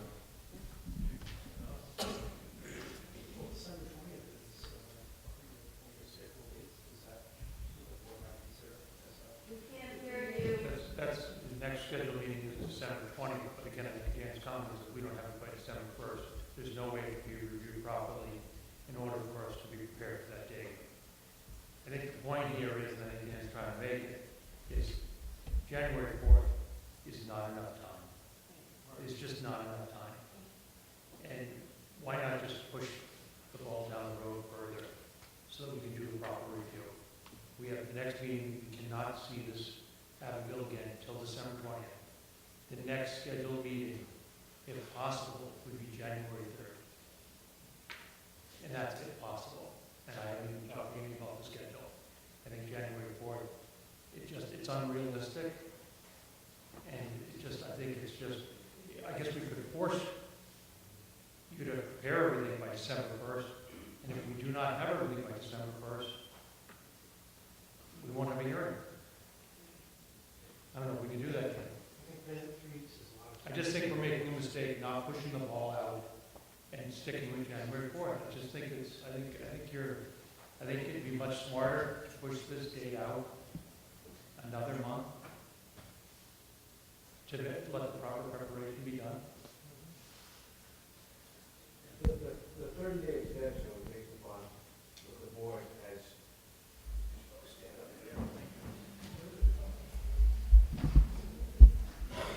The 30-day extension that we granted was actually based upon what the board has done before. I understand there are holidays and everything with this.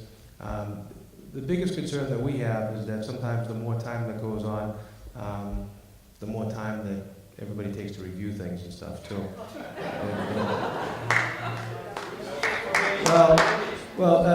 I mean, sometimes.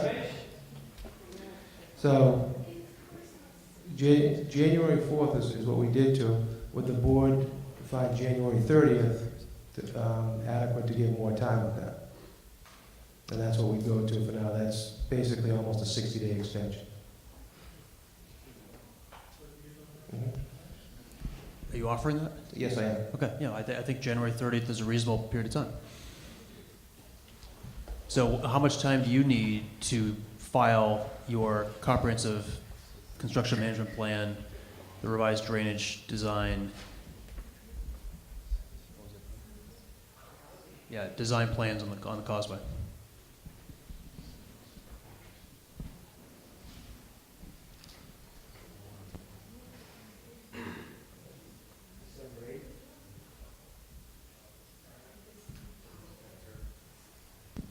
I mean, that gives us a week and a half to review that. I mean, can you give us some stuff on the 1st? Can you split that up so we can? Exactly what we talked Well, I see drainage, construction management plan.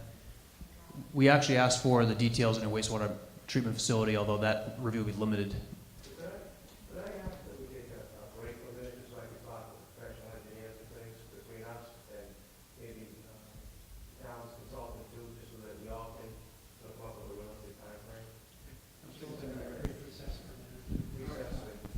Okay, we'll be in recess for 10 minutes. Thank you.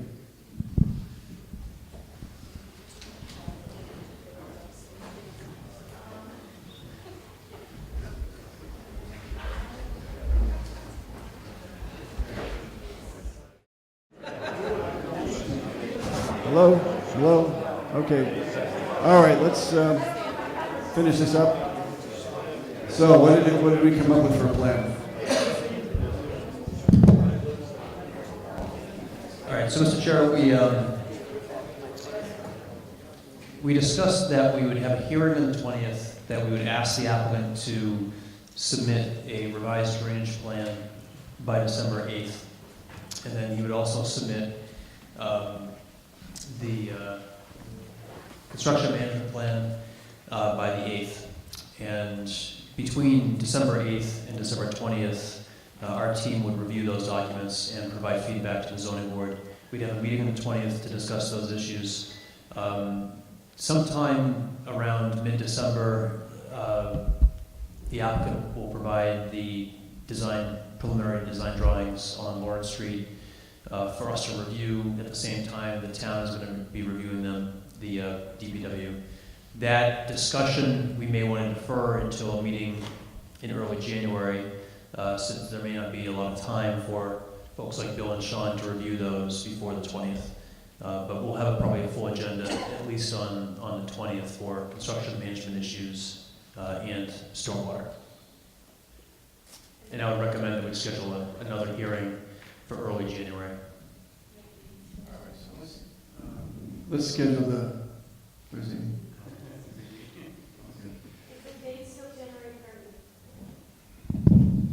Yes, January 30th is the extended deadline. We'll get a signed extension from the applicant, who's nodding his head in affirmative for the construction.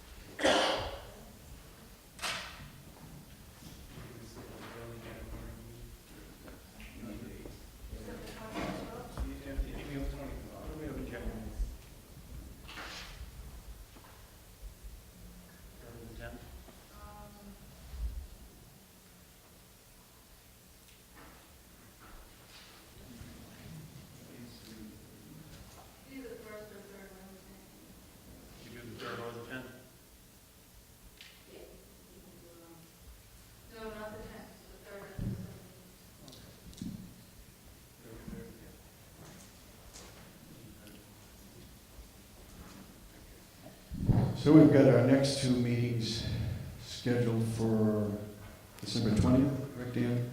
And January 3rd. Okay, thank you.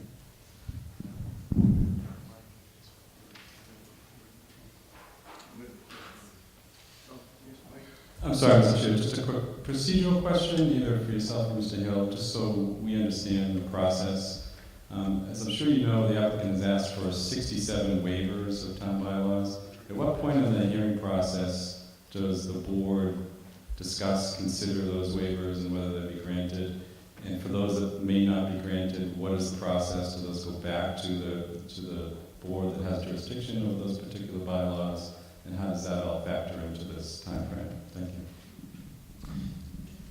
So the waivers will be discussed towards the end of the hearing, possibly January 3rd, more likely another hearing after that date. It's usually done at the very end of the public hearing when we have a final plan that is either what the board wants or what's in agreement between the board and the applicant. If the board denies waivers, then the project has to comply with the provisions, and that's basically how it works.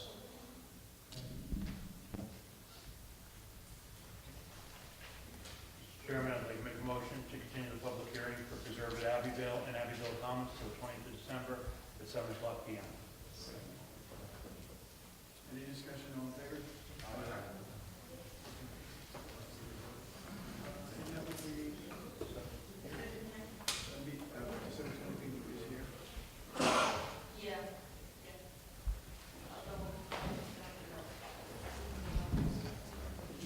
needs to be continued to a place certain, so we'll say here, and then if it gets changed, we'll post it. Continue December 20th, 7 o'clock, here at the Gateway Junior High School. At 7 p.m. Discussion, all in favor? Chairman, make a motion to close the public meeting, close the meeting of December. What's today's date? November 21st at 10:48 p.m.